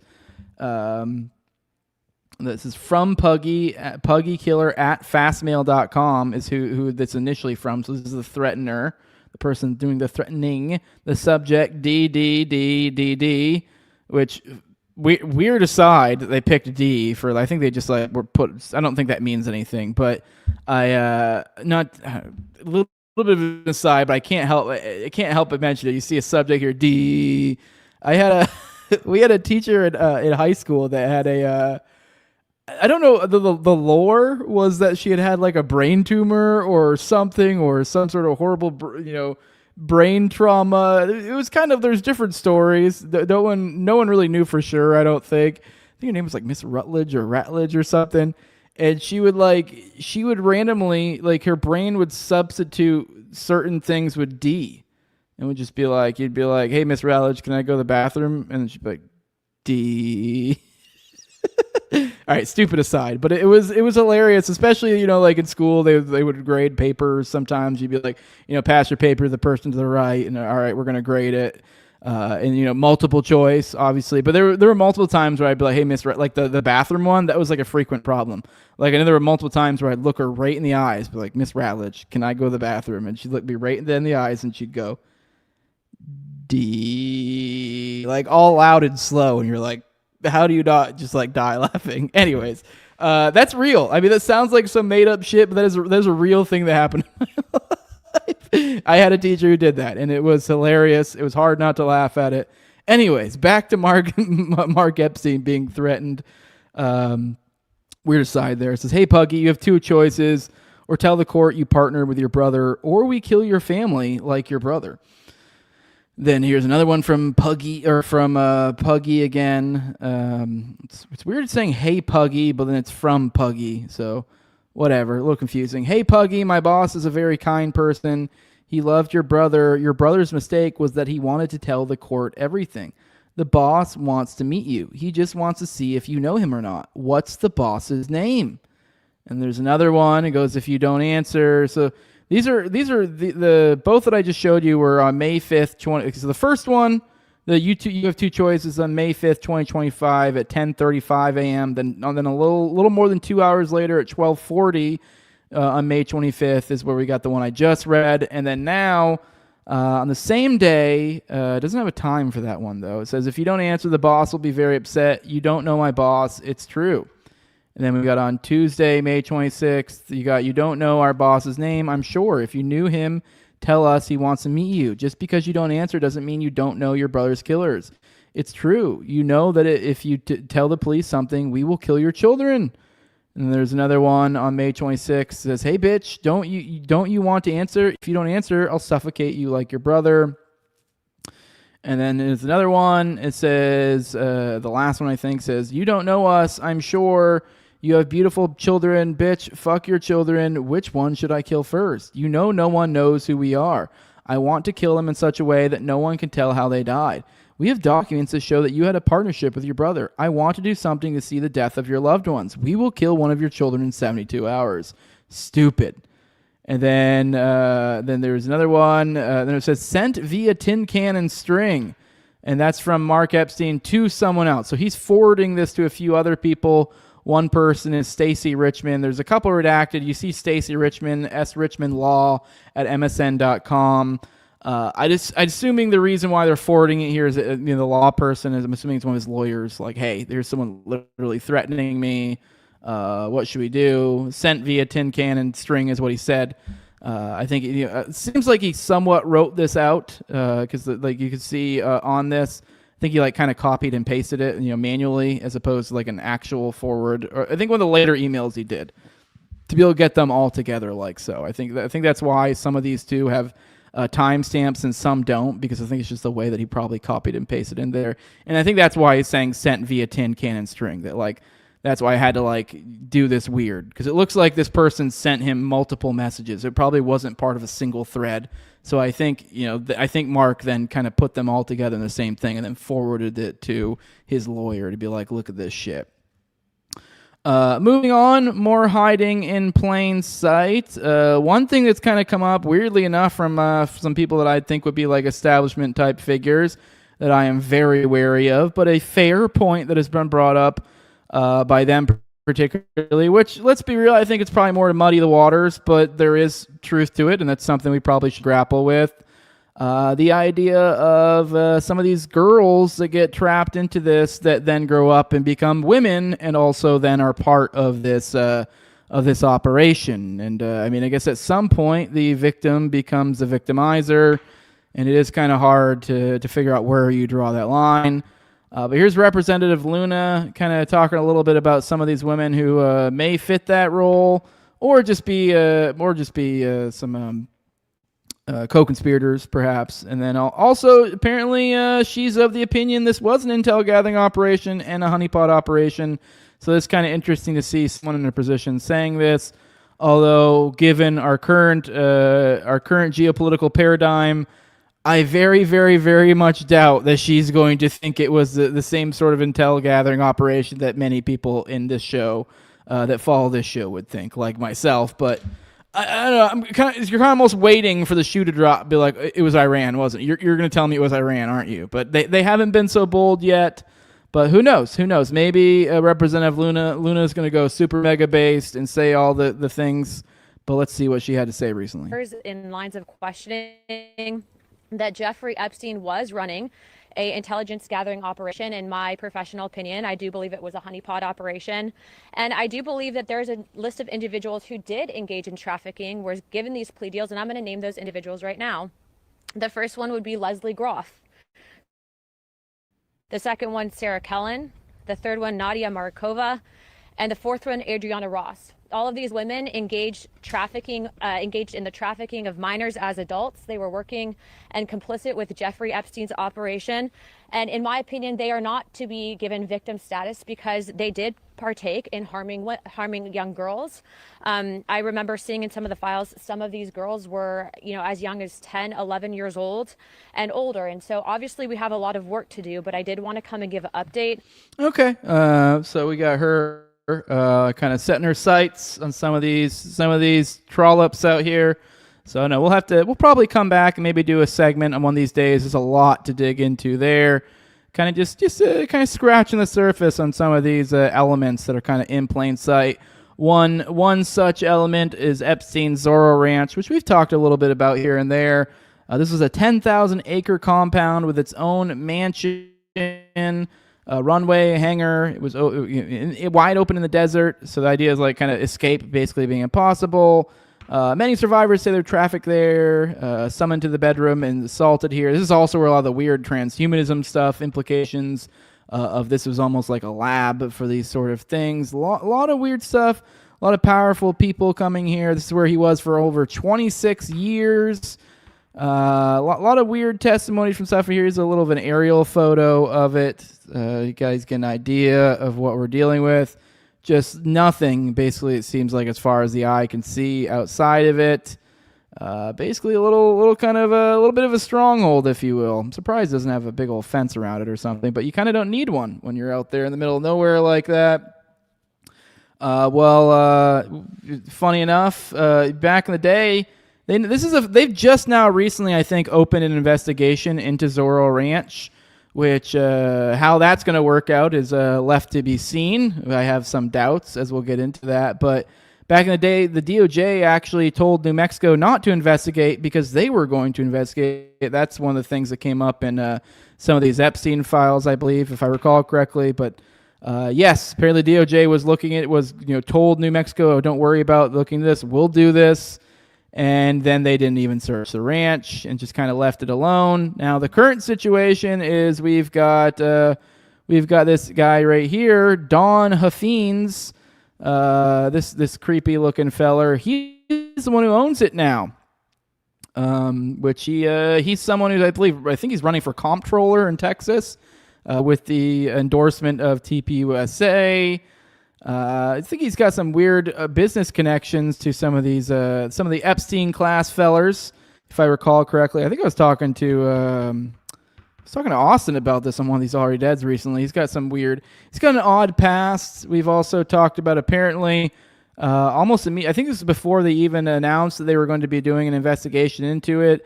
It may be a little bit too late because it's my understanding that they've already undergone construction to turn it into a big old Christian, retreat, summer camp sort of thingy. So great. But wouldn't you know, with Don Huffines, I'm sure this means nothing. His son is associate director of agency outreach in the White House Office of Cabinet Affairs. So his son literally works in the White House as well. So interesting how these people move. Interesting how these things work just now as they're finally looking into it. I know, I wouldn't hold our breath. Maybe we'll find some interesting stuff at Zorro Ranch, but it's already undergoing construction and firmly in control of who I would say fairly could be characterized as another one of the Epstein class. Something else kind of in plain sight, kind of how they moved. I thought this was particularly interesting. I think we've talked about this in passing already, but I did want to hone in on this again. Also tell you a little bit more interesting Bannon Epsteinisms. But it seems like this may have resulted in the culmination of the Epstein-Bannon relationship, or maybe some continuation of it at some point. But this is at least a high point, I would think. The online gaming connection. Apparently, Epstein used World of Warcraft gold online currency in World of Warcraft to move money without getting traced. And in 2007, Bannon was running a Chinese company that sold in-game gold for real cash.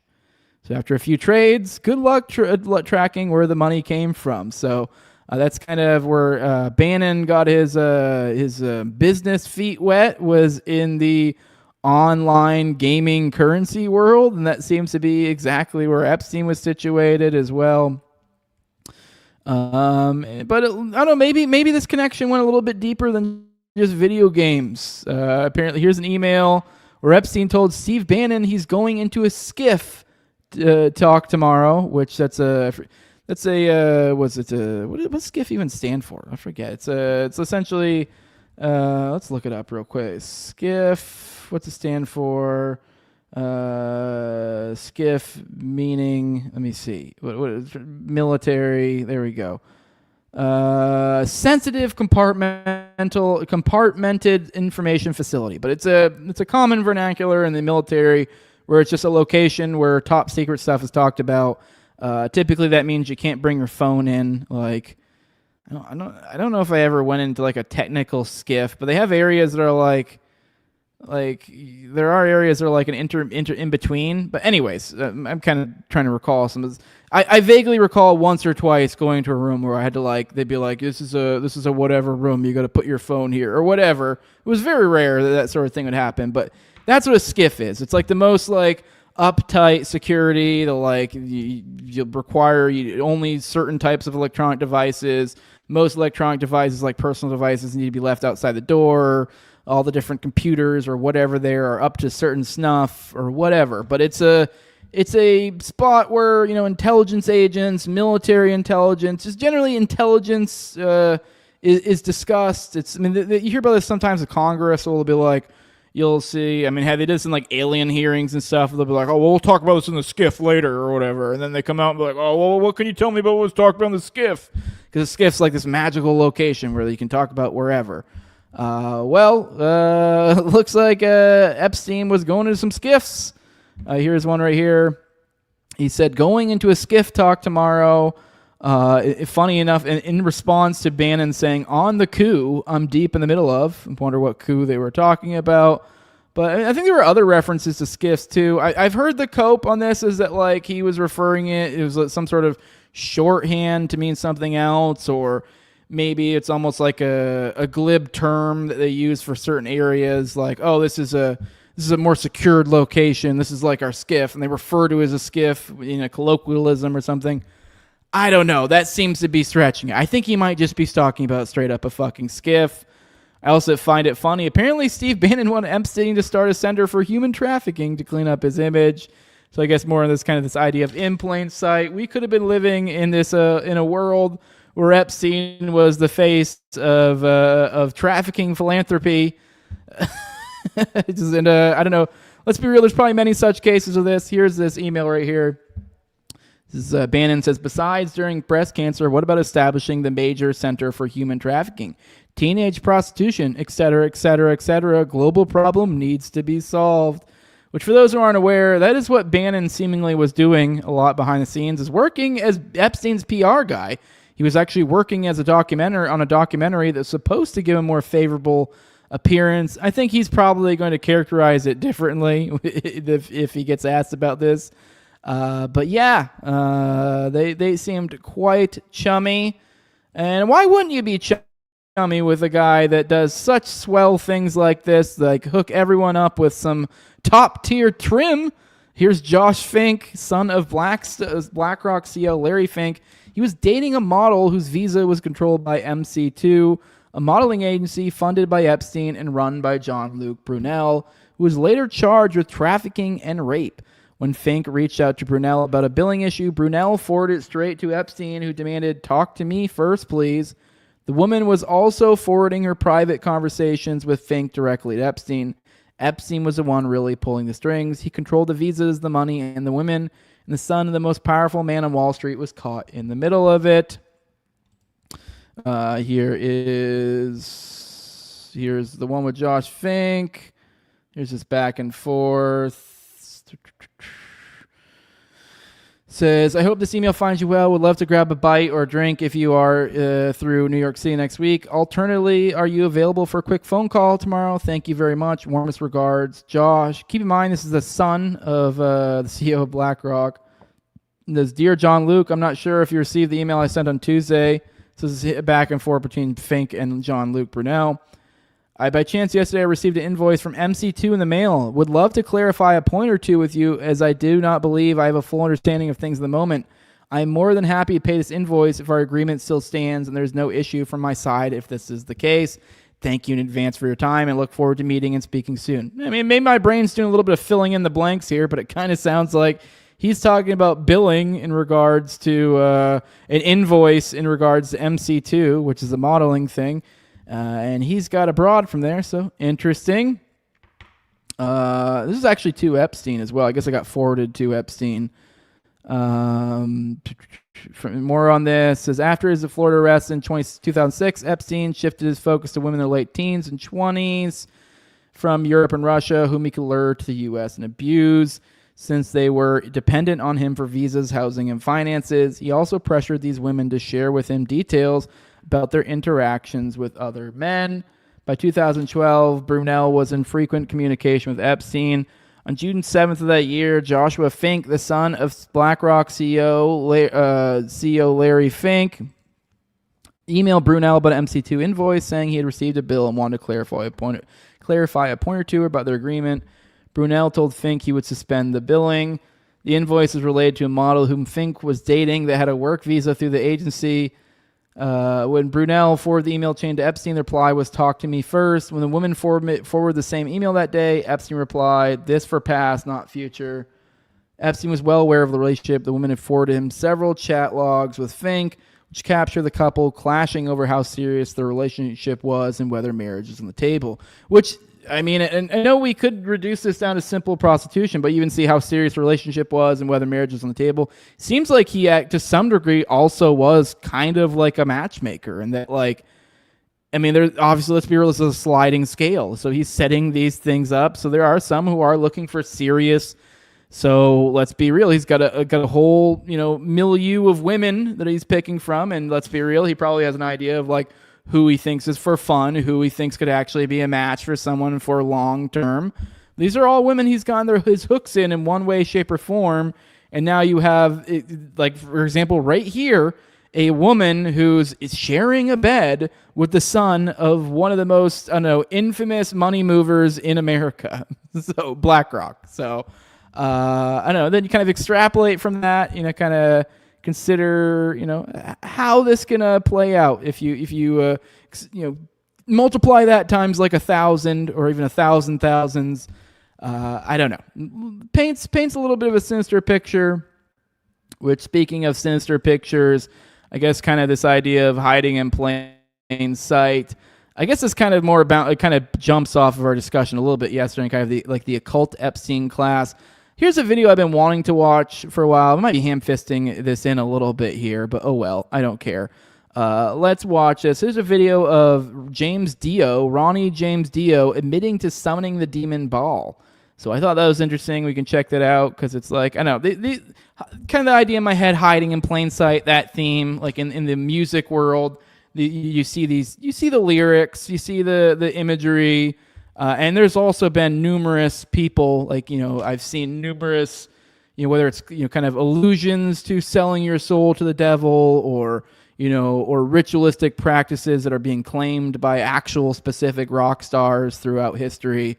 There's many people who have these sort of claims. There's many of this lore of like so-and-so did this, so-and-so did that.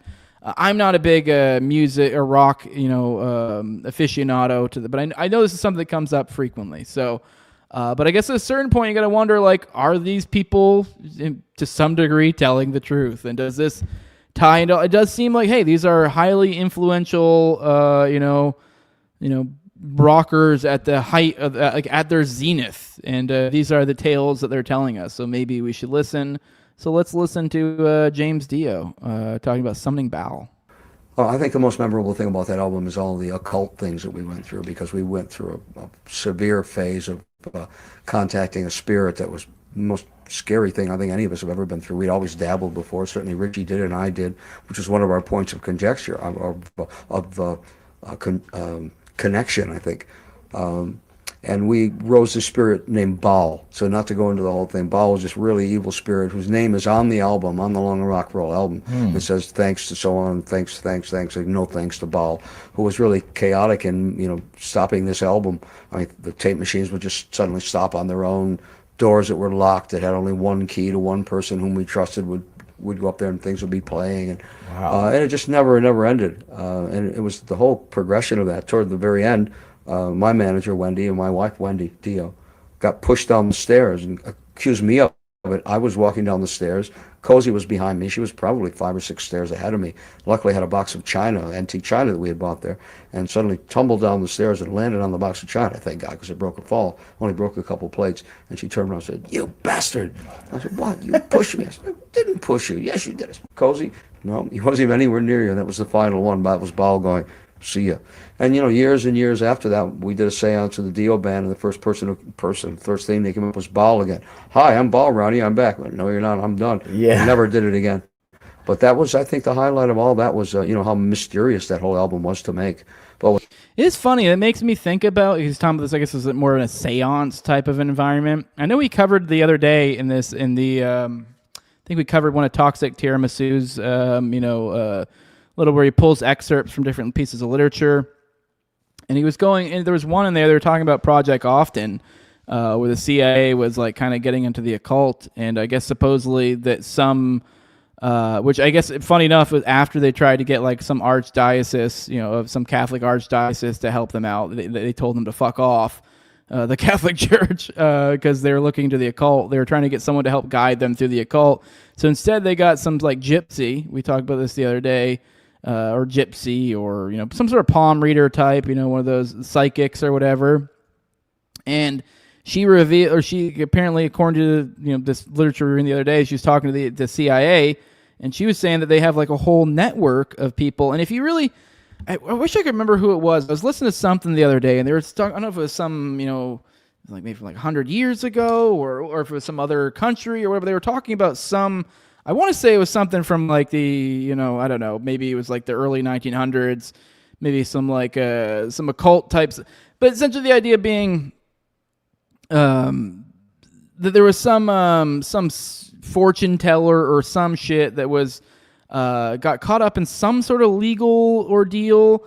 And I guess, I remember there being like a story. I wish I could remember where this lady got off because she was able to vividly describe the death of like the judge's kid or brother or something like that, some sort of like highly specific like personal thing, and it was about a death though. And then you kind of think like what does this person do? This person, like, what she takes people regularly, she extracts information from them, and then she makes predictions and she plies. Oh, well, what's your love life like? What's this? What's kind of these prying questions, and they're extracting information, and from there, and if you're someone who's a prominent one, especially in an era where these are people who I don't know are a bigger deal. This was supposedly some some palm reader or fortune teller or whatever the fuck she was, some occult something or other, to the stars. Then you start realizing, oh, you're getting a lot of information from a lot of different important people. But anyways, back to the Project Often, they were talking about how like they had literally like networks and like they essentially had ways of sending information from there, which I mean, I guess I'm kind of giving a sinister framing here, but this also would make sense. You have like magazines and they do horoscopes and tarot cards, and so there's got to be some sort of way to educate yourself on this, even if you are someone just plying that trade out there. That's what you do. So there would be, but they were talking about how like there's almost like a network of information that's moved back and forth, and so it's kind of interesting. Maybe I'm being too schizophrenic here, but I don't know. I mean, the CIA has legitimately put the hooks in these sort of eras or areas, and I don't know. I mean, maybe there's something to that. The idea that like, with these sort of seances or fortune tellers or whatever, there's some sort of way the information's being moved to and from or whatever, or there's even like, especially some of the more prominent ones, there's a network among them. So yeah, a little bit of I guess you could say a occult intelligence network of sorts. So I don't know, extrapolate from there. Let's keep moving. And let's I guess kind of stay a little bit on the occult thing. I guess more hiding in plain sight. Here's a post where someone said, "I feel so bad for Oprah. She has the worst luck in picking friends." There's a photo of her with P. Diddy. There's it's showing these different photos. Her with Harvey Weinstein. Her with Bill Cosby. I don't know who the one on the bottom left is here, but I'm assuming someone did something bad. Person says, "You're so close. Keep connecting the dots." And then there's also there's like the John of God stuff too that's come up a lot of this Epstein stuff, which I'm gonna have to go do a segment on that at some point. There's a lot in that rabbit hole, but also with Oprah, Amber Woods here, she points out she was also helping with PR for David Copperfield's private island. And so to me, in my head, the way this part made sense in this segment is Oprah and even David Copperfield. Like these are kind of in plain sight. Like you think of Vegas, you think of Copperfield, you think of the late 90s, early 2000s daytime television, you think Oprah. Like she was a driving cultural force. At the same time, she's friends with all these different sinister figures. I mean, I don't know. Maybe this is just a curse of popularity. But apparently, she was doing helping with PR for David Copperfield's private island, who appears in the Epstein files many times in disclosures and related reporting. Multiple survivors have alleged that he selected young women from his audiences, maintained contact with them, groomed them, and subjected them to sexual abuse. Copperfield has faced allegations for years and has denied wrongdoing. His attorneys have previously challenged claims in court. In some cases have been dismissed, while others were settled. The files raised serious questions about who enabled abuse, how long complaints were known, and whether wealth and influence helped shield powerful figures from scrutiny. So we got Copperfield, who is prominent in all these things. So yeah, and they got the tie that binds here with Oprah. So it's just weird. The kind of the idea of like, the obvious, all this stuff hiding in the obvious, these things that are almost like, I guess kind of almost like comfort foods. I mean, obviously they're not foods, but you know what I mean? These are they're what, chicken noodle soup, type thing. Like, I don't know, you played hooky and you stayed home with mom and you watched Oprah, like that down home wholesome feeling. Like that's the sort of, even David Copperfield, like he does kind of like he was known for like the hokey sort of magic. So it's just weird. It's just that, kind of we're just digging a little bit of the surface and we're seeing all this sinister stuff hiding in plain sight.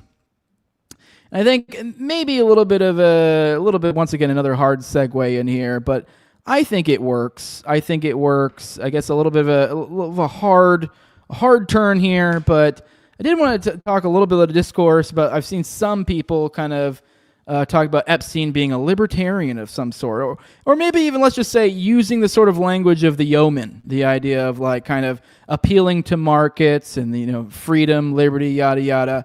Here's one such example that people have used. Here's a little edit that people were passing around. But yeah, here's Jeffrey talking about just that. Politics doesn't belong in the markets. You know I'm cold, but I'm hot, got a fever. We got tricks in the cross 2 meter. We got come fluffy like a bunny. right, so obviously there's all the obligatory age of consent jokes, yada, yada, yada, but trying to position, this has been a common talking point, positioning people like Epstein as these like uber libertarians. This is kind of like what they've done with Peter Thiel as well. Meanwhile, their very essence is being tapped into the evil that is the state. Like, this is what they owe. This is how they're able to, this is what they're latching onto. They're just essentially a parasitical entity on like the mainline evil. Like they are just tapping into that. That's what they are.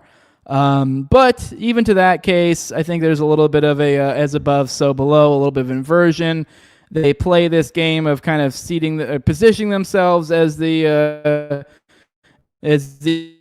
Ubermensch libertarian, the yeoman, the kind of appealing to these sensibilities. Meanwhile, they're the exact opposite. Here's Liquid Zulu saying, that's strange. If Epstein is a libertarian, why does he align with statist Keynesian economists and hate Ron Paul?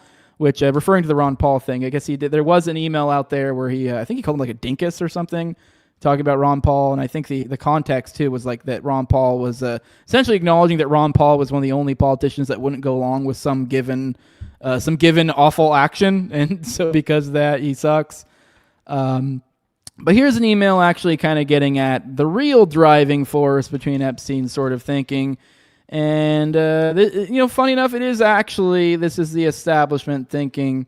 Here's at Sigma Hamster saying, funnily enough, Jeff Epstein mentions Krugman, Keynesian, and Eichengreen, which is also a Keynesian, economy thinker, as being similar thinkers while distancing himself from libertarian thinkers like Milton Friedman. See right here, this is from Epstein to Boris Nikolic, who was Bill Gates is some sort of science guy or something. This is monetary. The subject from Larry for Bill. This is monetary stuff. Barry Eichengreen, books, globalizing capital, exorbitant privilege, and lots of policy shorter stuff on his website. Go to Paul Krugman blog and search articles on reserve currency, roll the dollar, etc. Martin Wolf, Fixing Global Capital, 2009 book. He is world's best economic journalist. Column and blog well worth reading. History of Crises, Kindleberg, Manias, Panics, and Crashes. Rogoff, Rinchart, this time it's different. Textbooks on macro with emphasis on international and monetary aspects. No Math, Paul Krugman, and Morris Obstfeld. International Economics. Basis for graduate courses, Morris Obstfeld and Kenneth Rogoff, International Macro Economics. In general, smartest guys who think like me are Eichengreen, Krugman, much better on international than other things, Rogoff, Wolf. Smartest guys who have different, more Milton Friedman-like views, Robert Mundell, Ron McKinnon. So very clearly seeing himself as not a libertarian, very much of the elitist economic type thinking. And I know that was a hard segue into there, but I'm going to kind of bring it into a landing here, and kind of once again, Michael Tracy was our lighthouse here, kind of within this these thrashing waves of schizophrenia pounding, making us delirious. We look to the lighthouse of that greasy face of Michael Tracy and go, what the fuck is he talking about? And we hone in on that and we go, okay, all right, that's what keeps us moored, because there's just so much crazy rabbit holes seemingly confirming everything that many of us have ever believed. So you go, whoa, calm down. What do we focus on? And we see Michael Tracy. And with this segment being like kind of the idea of hiding in plain sight, the things that are hiding in plain sight. Here's Michael Tracy shitting on Ron Paul for essentially leaning into this idea of that all this stuff, this evil is hiding in plain sight and pointing it out. So let's listen to him. Let's read what Michael Tracy has to say. He says Ron Paul argues that Epstein hysteria represents an opportunity for libertarians because it can sow distrust in the state and therefore create opportunities to limit the government's power. As such, he is pleased that so many people now believe that government agencies use the sexual abuse of children to force unnamed rich and powerful individuals to do the government's bidding under duress. And he is pleased to participate in ensuring that as many people as possible believe this tale. co-signing Thomas Massey's crusade to declare that mass-scale sexual abuse of children was carried out in order to blackmail the rich and powerful. Ron Paul appears not to have a care in the world about whether any of this is actually true. All available evidence, he says, all available evidence currently shows that it's emphatically not true, but he's nonetheless eager to amplify and leverage this false belief in service of somehow vaguely pursuing libertarian ideological objectives. So it's truly amazing how many brains this whole thing has pulverized right across the political spectrum. It says, by the way, if you think the end result of Epstein hysteria is going to be any sort of limitation of state power, you are laughably delusional. There is no more slam dunk pretext for expanding the carceral and surveillance powers of the state than by claiming it must be done to protect children and punish pedos. Well, I don't know, when it's the people that are running it that are the pedos. I don't know if that logic follows through there, Mikey boy, but I see literally absolutely no problem here, and I think you forgot the Giga Chad image. Let's see, what is he referring to? He's referring to, I guess, a piece Ron Paul wrote back on February 23rd, so I figure let's read this real quick. Ron Paul is entirely correct, and pointing out those things hiding in plain sight, the evil that people don't want to acknowledge, and now is becoming ever so glaring. It says the Epstein files and the Justice Department's failure to let the people see the full files present an opportunity for libertarians. The belief that government agencies use the sexual abuse of children as a means of ensuring rich and powerful people did their bidding will increase distrust of government and the interests that profit from and often control the state.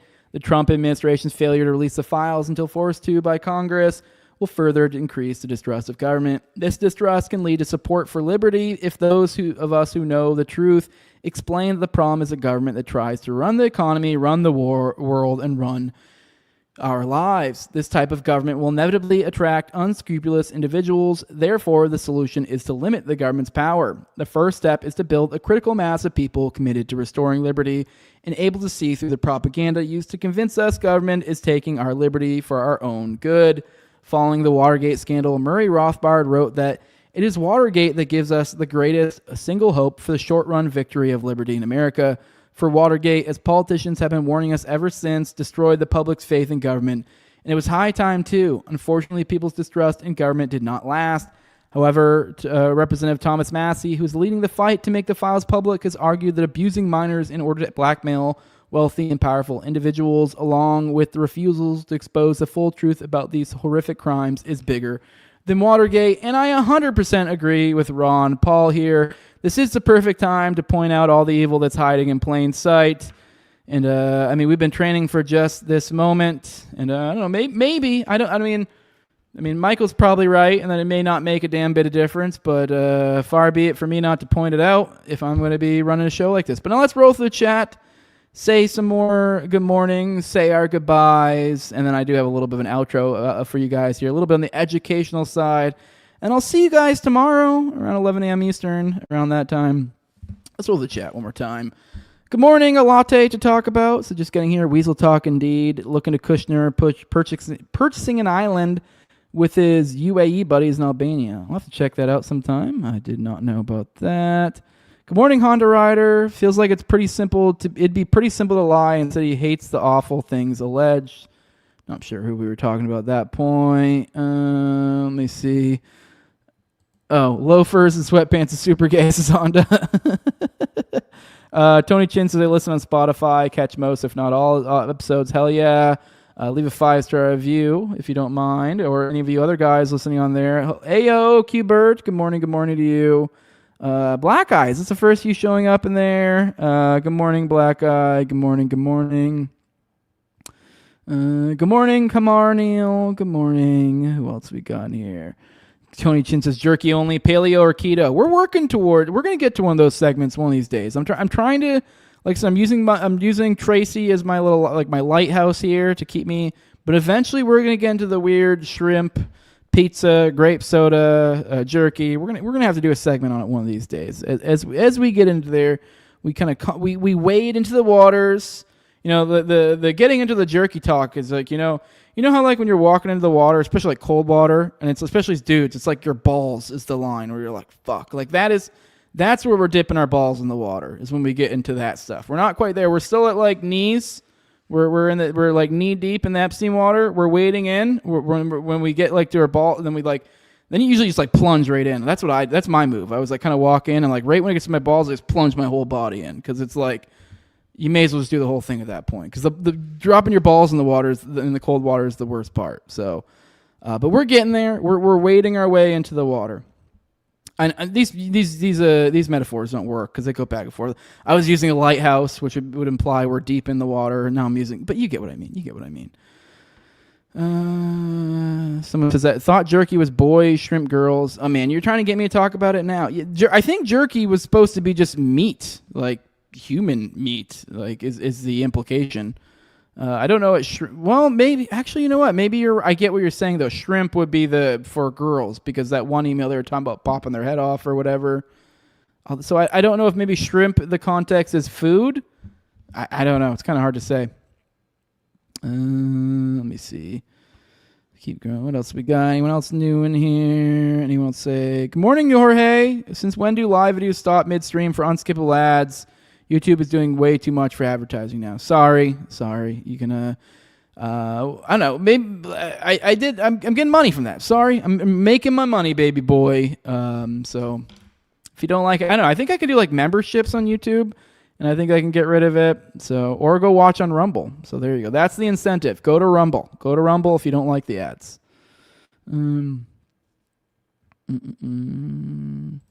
No, Tony Chin says it runs two devices while watching the stream. One gets no ads, the other gets all the ads for some reason. That makes no sense. But hey.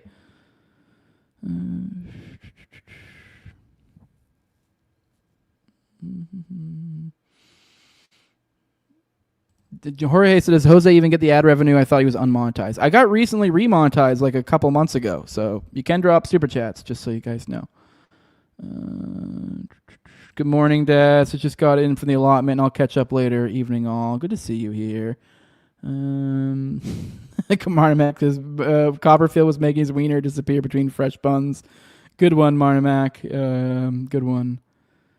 Moderator. So he said something about markets, so he's definitely libertarian. How's that figure? Just some Dem rep reasoning for. Well, I've seen other people running with like really it's just kind of tired, weak. It's mostly like ho, age of consent. Or just kind of this idea of that, like, you know, rich men can do anything, you know, kind of a complete misunderstanding of the word. But yeah, I've seen people running with that.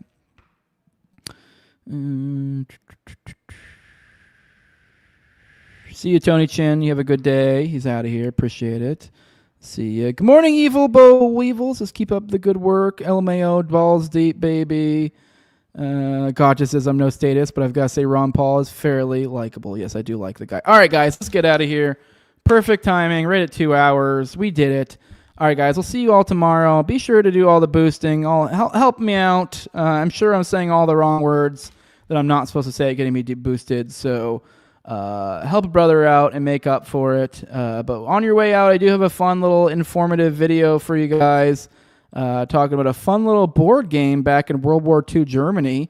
But in the meantime, for those who want to learn how to support this show, there's a few ways you can do that. You can do that with no money whatsoever by liking, sharing, subscribing, commenting, leaving 5-star reviews on iTunes or Spotify. You can follow the show on YouTube, Rumble, all the major audio podcatchers, and Twitter as well. That's at TowerGangJose. And if you want to support the show the best way you can do that with money over at patreon.com/NoWayJose2020. The lowest level is $2. That gives you access to early episodes. I usually try to do about 1 to 2 of those per week. Tonight I got Demento Mori coming back on or Doc Inferno, I forget what we call him, for another Years of Lead episode. So doing one of those paywall. Try to do about 1 to 2 of those per week. Keep about 2 to 4 behind the paywall at a given time. Try to keep. And then I also got an ad-free RSS feed. You also got the Telegram. You also got the you also get the pre-show, post-show, and video calls on me and Austin's weekly live call-in show, Already Dead, which is on Tuesdays at 9:30 p.m. Eastern. Also, give a big shout-out to the highest level of my Patreon, which my sponsors, as a big thank you for their support. My previous Ghost and Tower Gang, at Leonard Toad, also at Abrogate D's, at ZOVRCK, at _Infant Zeal, Tim Tuttle, at John and Klebold, big fan of the show, Torn May, at Wayne Tackless, 100 Car for Kids, No Free Lunch, Jack, Mark Vestibule, and Jacob Winograd, a Biblical Anarchy podcast. With that, guys, we're out of here. Enjoy this educational outro. I'll see you guys tomorrow, give or take, around 11 a.m.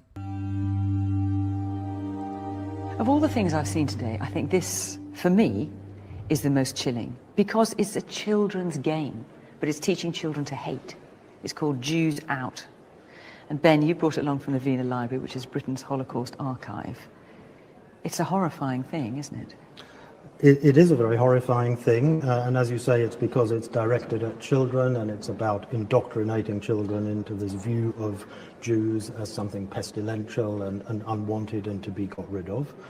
And these characters are meant to symbolize the Jews here, these horrible caricatures in their homes and their businesses, and the object is how does it work? It's to round them up.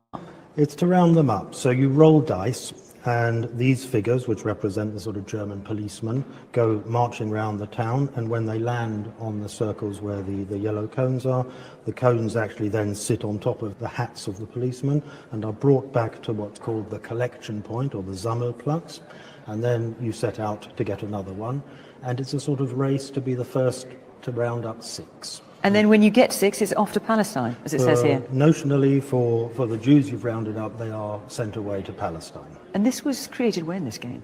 This was created in 1938, and it was not produced by the Nazi Party, but was a commercial undertaking, so made for profit. Was it popular? I believe it was very popular. It was a commercial success, although now it's a great rarity. And it's so important not to forget that things like this existed. Yes, that's right. Some people nowadays try to deny that the Holocaust ever happened, and the whole purpose of our collection is to make sure that those suggestions will always fail, because we have the evidence in front of us.